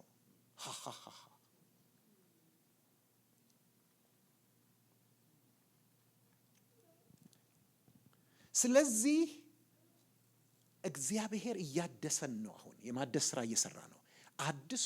አድሶ ሲጨርስና ልጁን ስንመስል በሚመጣው ዘመን የሚሆነው ልንገራችሁ፣ ሁሉን ነገር መልሶ ይሰጠናል። ሃሌሉያ ሃሌሉያ ወገኖች፣ የሚመጣው ዘመን ይሄ ነው። የክርስቶስ ዘመን፣ የምንጠብቀው ዘመን ሁሉ ነገር መልሶ ይሰጠናል። በሰማይና በምድር ያለ ሁሉ ይጠቀለላል በክርስቶስ። ሃሌሉያ። ለዚህ እኮ ነው አንዱ በአንድ ስፍራ ይላል ዕብራውያን ምዕራፍ 2 ላይ ታስበው ዘንድ ሰው ምንድን ነው? ትጎበኘው ዘንድ የሰው ልጅ ምንድን ነው? የክብርና የምስጋና ዘውድ ጫንክለት፣ በእጆች ስራ ሁሉ ላይ ሾምከው፣ ሁሉን ከእግሩ በታች አስገዛህለት ይላል። ሃሌሉያ። በክርስቶስ ይሄንን እየመለሰው ነው እግዚአብሔር። ለዚህ ነው ሐዋርያው ጳውሎስ አንደኛ ቆሮንቶስ ምዕራፍ 3 ቁጥር 21 ጀምሮ ስለዚህ ማንም በሰው አይመካ፣ ነገር ሁሉ የእናንተ ነውና። እስቲ በሉት፣ ነገር ሁሉ የእናንተ ነውና ብሎ ዝርዝሩን ብታዩት ዓለምን ቢሆን ይላል፣ ህይወትም ቢሆን ይላል፣ ያለው ቢሆን ይላል አይደል፣ የሚመጣው ቢሆን፣ ሞትም ቢሆን ሁሉ በሉልኝ። እኛ የለመደው ሁሉ የክርስቶስ ነው አለ፣ ሁሉ እግዚአብሔር ነው። ኖ ሁሉ የእናንተ ነው። እናንተ ግን የሁሉ አይደላችሁ። እናንተ ክርስቶስ ናችሁ፣ ክርስቶስም የእግዚአብሔር ነው። ሃሌሉያ ሃሌሉያ። ይሄንን ሳይክል ነው እግዚአብሔር እየመለሰ ያለው። ሰው የእግዚአብሔር በነበረ ጊዜ ሁሉ የማን ነው? የሰው ነው። እግዚአብሔር ለሰው ነው የሰጠው ግዛ ብሎ።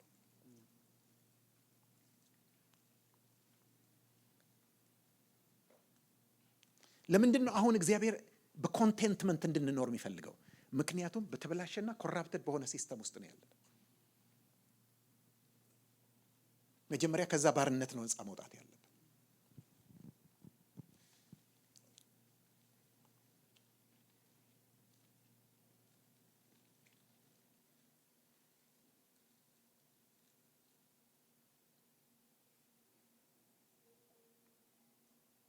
ኦኬ፣ ቶሎ ልንገራችሁ ይሄንን ወገኖቼ፣ እባካችሁ ለመስጠት አትሰስቱ፣ ለማካፈል አትሰስቱ።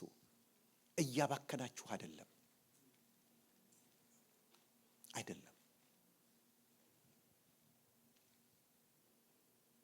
ዓይንህ ይላል ጤናማ ብትሆን ሰውነትህ ሁሉ ብርሃን ይሆናል። ዓይንህ ግን ታማሚ ብትሆን ሰውነትህ ሁሉ ጨለማ ይሆናል። እንግዲህ ባንተ ያለው ብርሃን ጨለማ ከሆነ ጨለማውስ እንዴት ይበረታ? ወገኖቼ የዕብራይስጡን ቃል ልንገራችሁ፣ በጣም የሚገርም ነገር ነው። እዛ ጋር ዓይንህ ጤናማ እና ታማሚ የሚለው አንድ ቃል ነው። አፍራሽ ያለውና የሌለው ነው። በዕብራይስጥ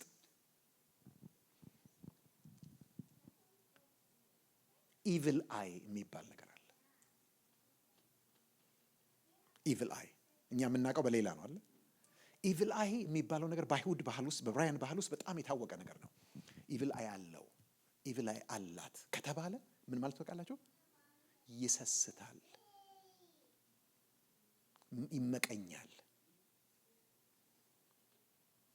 ሌላው ሲያገኝ ደስ አይለውም። ይገባችኋል? ይጎመዣል፣ ለገንዘብ ይሳሳል ማለት ነው። ያንኑ ቃል ተጠቅሞ ነው እነዛ የወይን ቦታ ሰራተኞችን ቀጠረ የሌለ እና ገልብጦ አዙሮ አልከፈላቸው። ከዛ በኋላ በ11ኛ ሰዓት ላይ የመጡት 1 ዲናር ሲሰጣቸው፣ እነዚህ ደግሞ የተነጋገሩት 1 ዲናር ነው። ስለዚህ 11 ሰዓት ላይ መጥተው አሉ፣ ካልኩሌሽን ሰሩ። አንድ ከተሰጣቸው እኛማ የትና ምናምን ብለው ጠብቁ። ለነሱም 1 ዲናር ሰጣቸው። ተበሳጩ። ሲያጉረመርሙ ጠራና ምን በድያለሁ አለ። በስንት ነበር የተነጋገር ነው አለ። በ1 ታዲያ ሰጠው። ለዛኛው እኔ ደስ ያሰኘኝም ብሰጠው አንተ በገንዘቤ ያገባሃል ወይስ እኔ መልካም ባደርግለት ቸርነት ባደርግ ዓይንህ ምቀኛ ናትን? ኢቪል አይ። ወገኖቼ እግዚአብሔር ዓይናችንን ይፈውስ።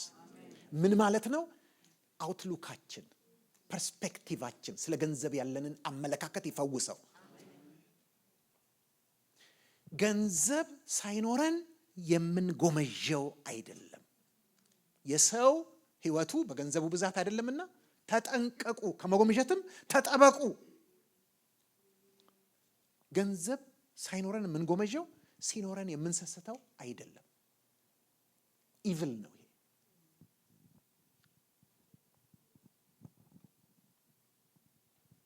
ቅድም እኔ አታከማችሁ ስል ቅር ያላችሁ ሰዎች እንዳላችሁ ገብቶኛል። ምክንያቱም የተከማቸ ስላለ ነው። በመጠኑም ማለት ብዙ እንደ ያቄሚቲ ተከማቸ አለ።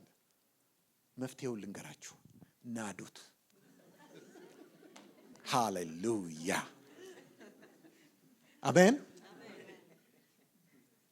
አንድ የማይገባን ነገር አለ ስናነብ ብሉይ ኪዳንን እንትን ምን እንደው ታውቃላችሁ? አብርሃምም ከመንጎችን በግና ለእግዚአብሔር መሰዊያን ሰራ፣ ሰዋ ምናምን። ሃሌሉያ ሃሌሉያ ምናምን እና ይሄው መዝሙር ሰዋላለሁ ጌታ ምናምን መዝሙር ሰዋላለሁ። ወገኖቼ ላይቭ ስቶክ እኮ ነው። ስቶክ ነው አይደል የሚባል ስሙ ላይቭ ስቶክ አይደል?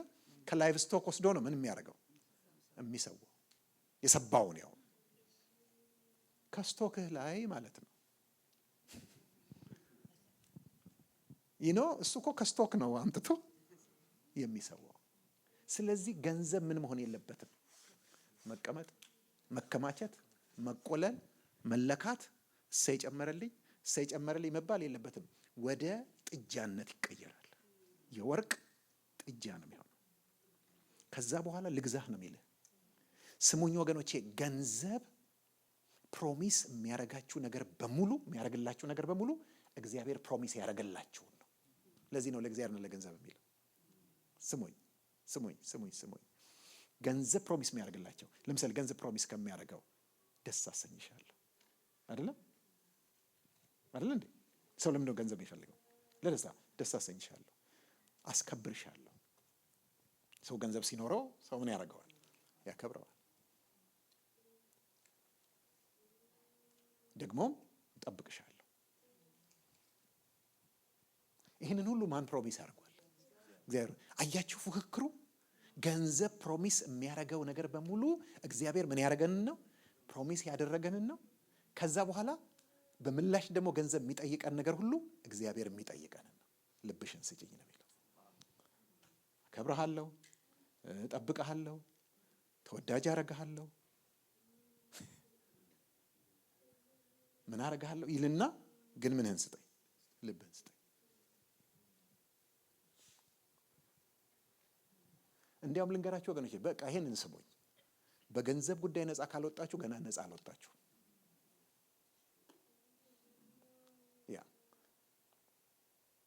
ገና ነፃ አልወጣችሁ። ጌታ ኢየሱስ ክርስቶስ ዘኪዮስ ወደ ቤቱ ሲጋብዘው ምንም አላለም። በቃ ዛሬ በቤትህ ሆናል ምናምን አለው። ከዛስ ግብዣ አዘጋጅቶ ጓደኞችን ቀራጮች ሁሉ ጠርቶ ያን ሁሉ ወጪ አውጥቶ እንትን ሲያር ሲበላ ሲጠጣ ምንም አላለም ጌታ ኢየሱስ። ናቲንግ። መጣና ምን አለ? ጌታ ሆይ አለ፣ መምህር ሆይ ከሰዎች በግፍ የወሰድኩትን በሙሉ 7 እጥፍ እመልሳለሁ፣ እንትን የቀረኝ ለድሆች እሰጣለሁ ብሎ ሲል ጌታ ኢየሱስ ዲክሌር አደረገ። አሁን ለዚህ ቤት መዳን ሆነ።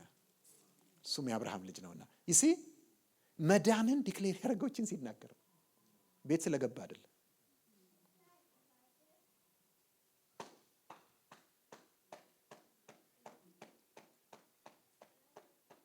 የገንዘብ ጉዳይ ወገኖቼ ሲሪየስ ነው። ኦኬ፣ እዚህ ጋር ምን ያደረገ ሰው አለ? ያከማቸ ቆለል አለ። እዚህ ጋር ደግሞ ያስተላለፈ አለ ወደ ሰማይ። ሲታይ ማን ነው ሀብታም? በሰው ቋንቋ ያኛው ነው አይደል እንዴ? ይሄኛውስ?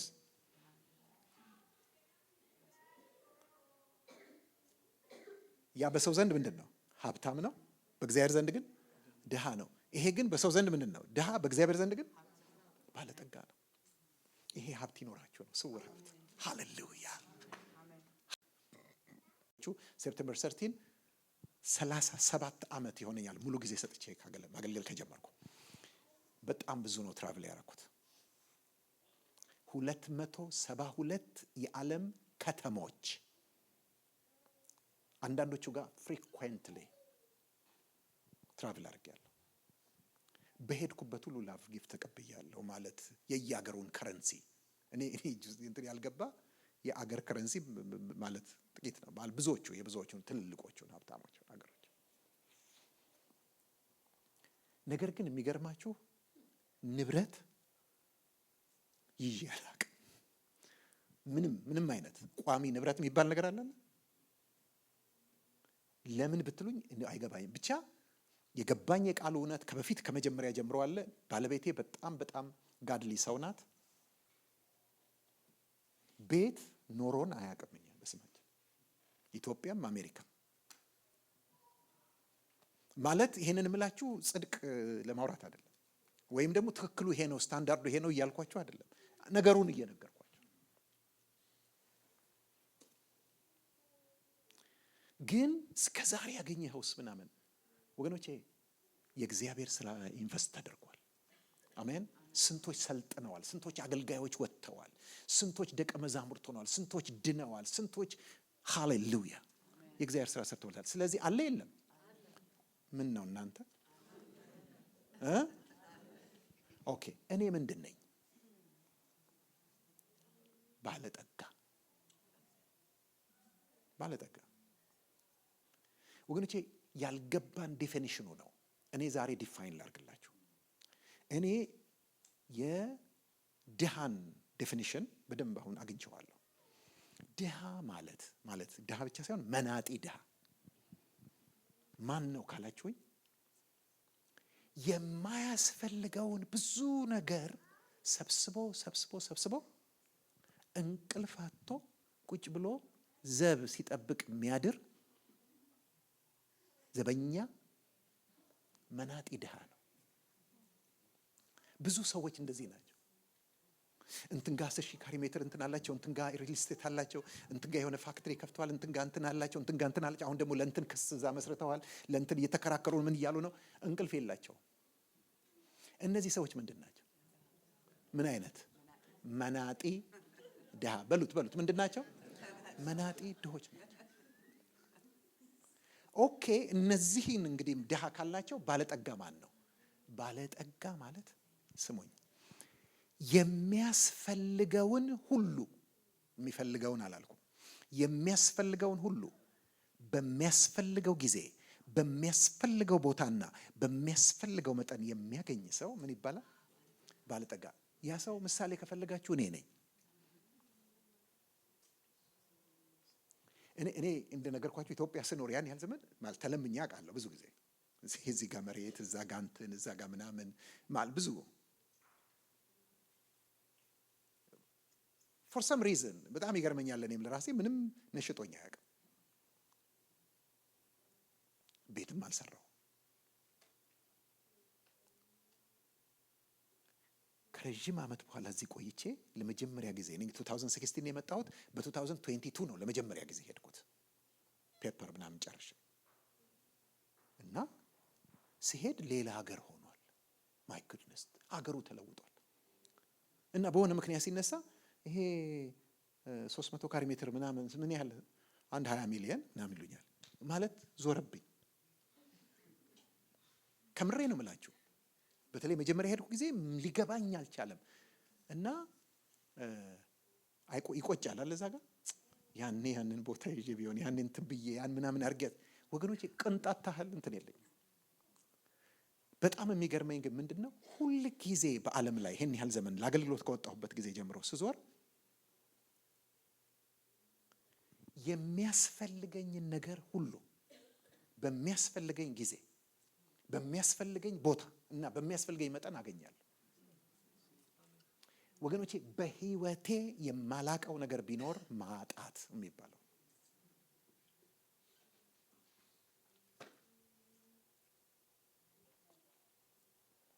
አንዳንድ ጊዜ እንደው ፕሪንስ ዊሊያምን ምናምን ሁሉ የሆንኩ ይመስለኛል። ይገባችኋል? የእንግሊዙን ሮያል እንትን አሁን እንግዲህ ክራውን ፕሪንስ እሱ ነው። ምን ላችሁ ነው? የፓላስ ሲስተም ምንድነው? አሁን እነሱ የሆነ ቦታ በሄዱ አይከፍሉም አይደለ? ገንዘብ አውጥተው ምናምን እንትኑ ነው ራሱ ኪንግ ነው ቴክ ኬር የሚያደርገው። እኔ ብዙ ቦታ ስሄድ ቴክ ኬር ተደርጓል። ሃሌሉያ አሜን። አንድን ነገር ከተጠቀምኩበት የኔ ነው ብዬ ነው ማምነው። ስም ግን አላዞርም። እኔ ጋር የሌለው ነገር ቢኖር ስም ማዞር ነው። ጣጣው ነው የቀረልኝ። ሌሎች ያስተዳድሩት፣ እኔ እጠቀምበታለሁ። ምን የመሰለ ሆቴል ገብቼ ሳድር የኔ እንደሆነ ነው የሚሰማኝ፣ ግን አላስተዳድርም። አሜን። በፕሌን ስበር የኔ እንደሆነ ነው የሚሰማኝ። ዓለም ላይ ያሉ እኔ ያልበረርኩባቸው ትናንሽ እንትኖች ካልሆኑ ኤርላይኖች ካልሆኑ በስተቀር ትላልቆቹን ኦልሞስት በሙሉ በረሬባቸዋል። እነዛ ሁሉ የኔ እንደሆኑ ነው ማሰብ። ለምን? አገልግሎት እየሰጡ ነው። ሃሌሉያ ወገኖቼ፣ ማይንድ ሴታችን ይቀየር።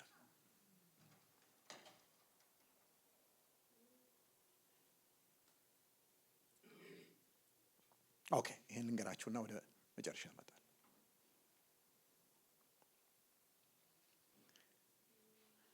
ይሄ ምን ይባላል? አሁን የነገርኳችሁ እምነት ይባላል። ከዚህ የወጣ አለማመን ነው። ስለዚህ አንድ ሰው እምነት ሲጎድለው በምንድን ነው የሚታወቀው ካላችሁኝ፣ መለኪያ አለው። ቆይ እናንተ ሁላችሁ መኪና አላችሁ አይደል እንዴ?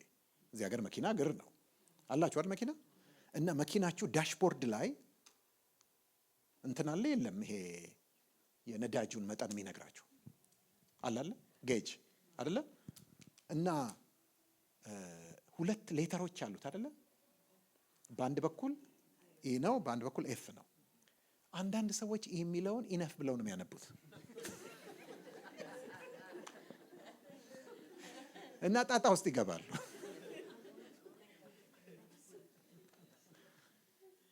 ኢ ምንድን ነው? ኤምፕቲ ነው።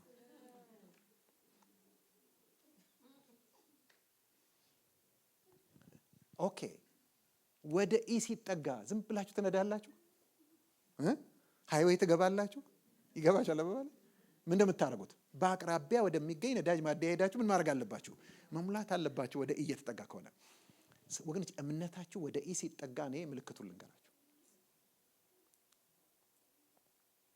ለነፍሳችሁ ስለምትበሉትና ስለምትጠጡት፣ ለሰውነት ስለምትለብሱት የምትጨነቁ ከሆነ ጌጁ ምን ላይ ደርሷል? ኢ ጋ ነው ያለ። ኤኒቲንግ ስለ ኑሮ፣ እዚህ ምድር ላይ ስለምትኖሩት ኑሮ፣ ስለ ኤክስፔንሶቻችሁ የምትጨነቁ ከሆነ እምነት ጎሏችኋል። እኔ አይደለሁም ያልኩት፣ ጌታ ነው አለ። እናንተ እምነት ይጎደል ስለምትጨነቃላችሁ። መጨነቅ የምን ምልክት ነው? የእምነት መጉደል። ወገን ዝም ብላችሁ አትንዱ እንደሱ እየሆነ። ጊዜ ቦታ ፈልጉና በርከክ በሉ፣ ተሞሉ። እንዴ ከመሆን አሜን፣ ሃሌሉያ።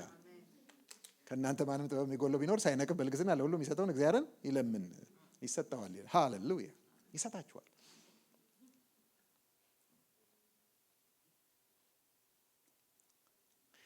ቆይ ስሙኝ።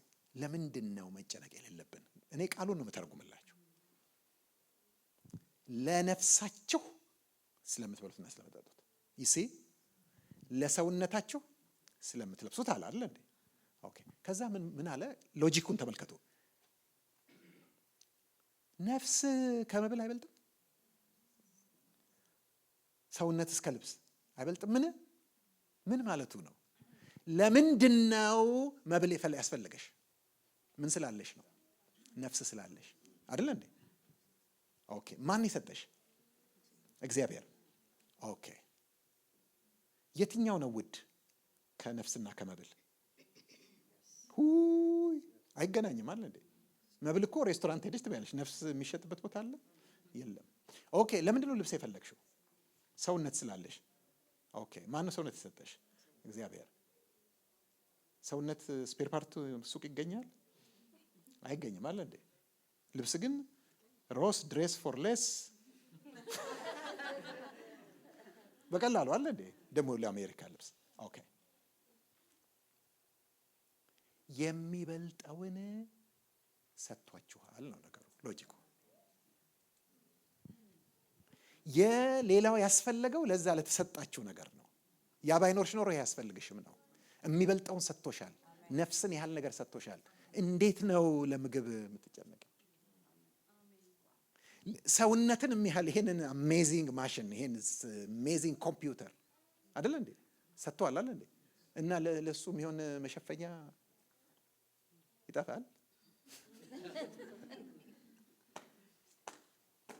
ሃሌሉያ አሜን። ስለዚህ ይሄ ሎጂክ ምን እንደሚባለው ከግሬተስት ወደ ሎስት አይደለ የሚመጣ አርጊመንት ነው። ይሄን ከሰጠሽ ይሄን። ስለዚህ ምን አታርጉ? አትጨነቁ።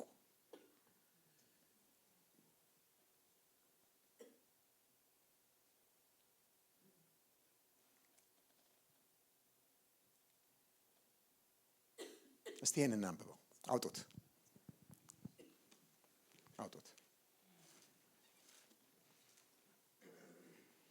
የአነባበብም ችግር ስላለ እሱን ላስተካከል ስለምፈልግ ነው። አብረን እንድናነበው ነው። ከቁጥር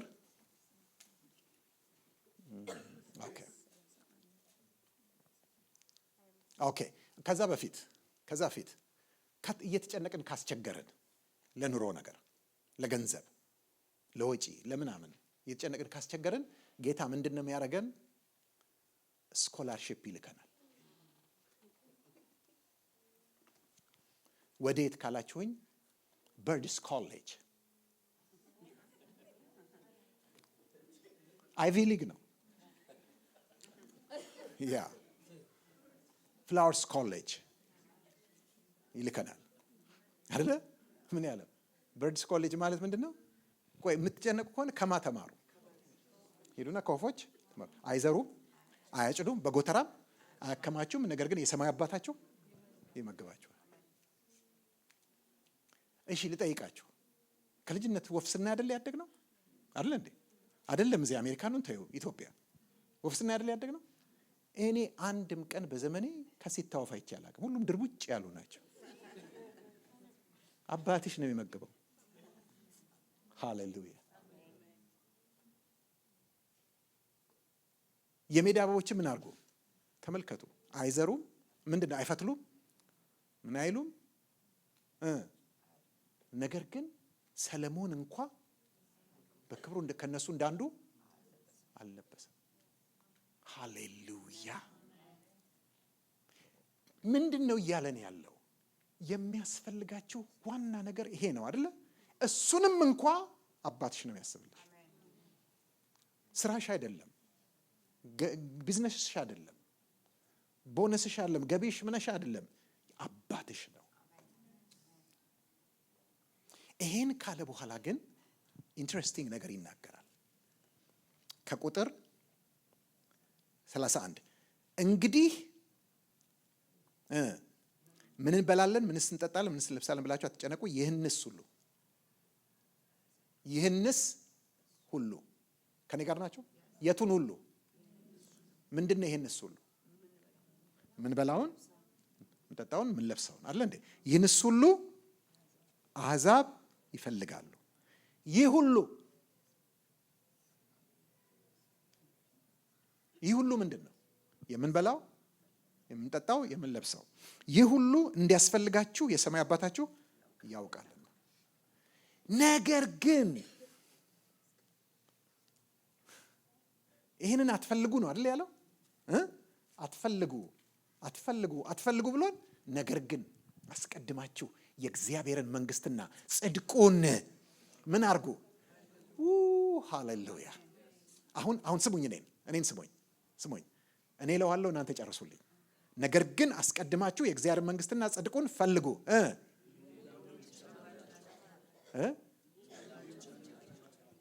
እኔ ብዙዎችን ቴስት አድርጌ አንድ አመት ላይ ከካሊፎርኒያ እስከ አውስትራሊያ በነበረኝ አገልግሎት ላይ ይህንን ቼክ አድርጌ ነበር። ሰው ሁሉ ማን እንዳስጠናው አላውቅም፣ ሌላ ሁሉ ይጨመርላችኋል ነው አይልም እኮ። ይህም ሁሉ ነው የሚለው። ምን ማለት ነው? ከላይ ጀምሮ ይህስ ሁሉ አሕዛብ ይፈልጉታል፣ ይህ ሁሉ እንዲያስፈልጋቸው ተባታቸው ያውቃል ይልና ይህም ሁሉ ምንድን ነው የሚጨመርልን? ምን በላው፣ ምን ጠጣው፣ ምን ለብሰው ነው። እኛ ግን ሲሰበክልን የኖረው ምንድን ነው? ባዶ ቼክ ይሰጣል። በቃ አንተ ሙላበት፣ ደስ ያለ ብቻ አንተ መንግስቱና ጽድቁን ፈልግ እንጂ ሌላ ሁሉ ነው። ሌላ ሁሉ አይደለም የሚለው። ይህ ምንድን ነው እያለን ያለው? ያለንን የመፈለግ አቅም አጠራቅመን አንድ ነገር እንፈልግበት፣ መንግስቱንና ጽድቁን።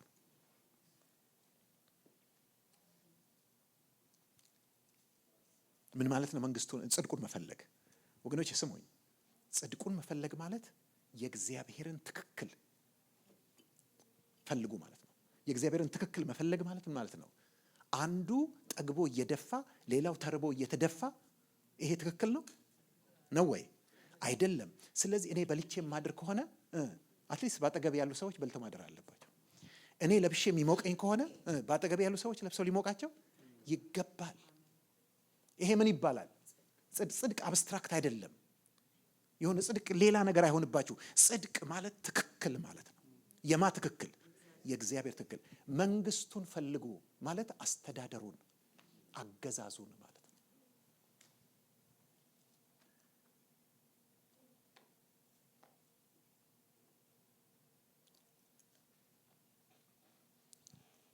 ስለዚህ ወገኖቼ ይሄን ብዬ ልጨርስ።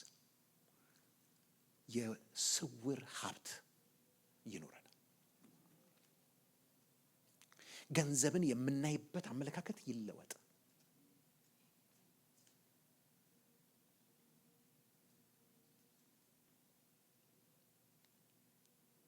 አካሄዳችሁ ገንዘብን ያለ መውደድ ይሁን፣ ያላችሁም ይብቃችሁ። እርሱ ራሱ ከቶ አልለቀም አልተውህም አልጥልህም ብሏልና። ስለዚህ ምን እንላለን እኛ ደግሞ? እግዚአብሔር ይረዳኛል፣ አልፈራም፣ ሰው ምን ያደርገኛል? በድፍረት እንላለን። እንቆም እስቲ ወገኖቼ፣ እባካችሁ ይህንን ሌት ኢት ሲንክ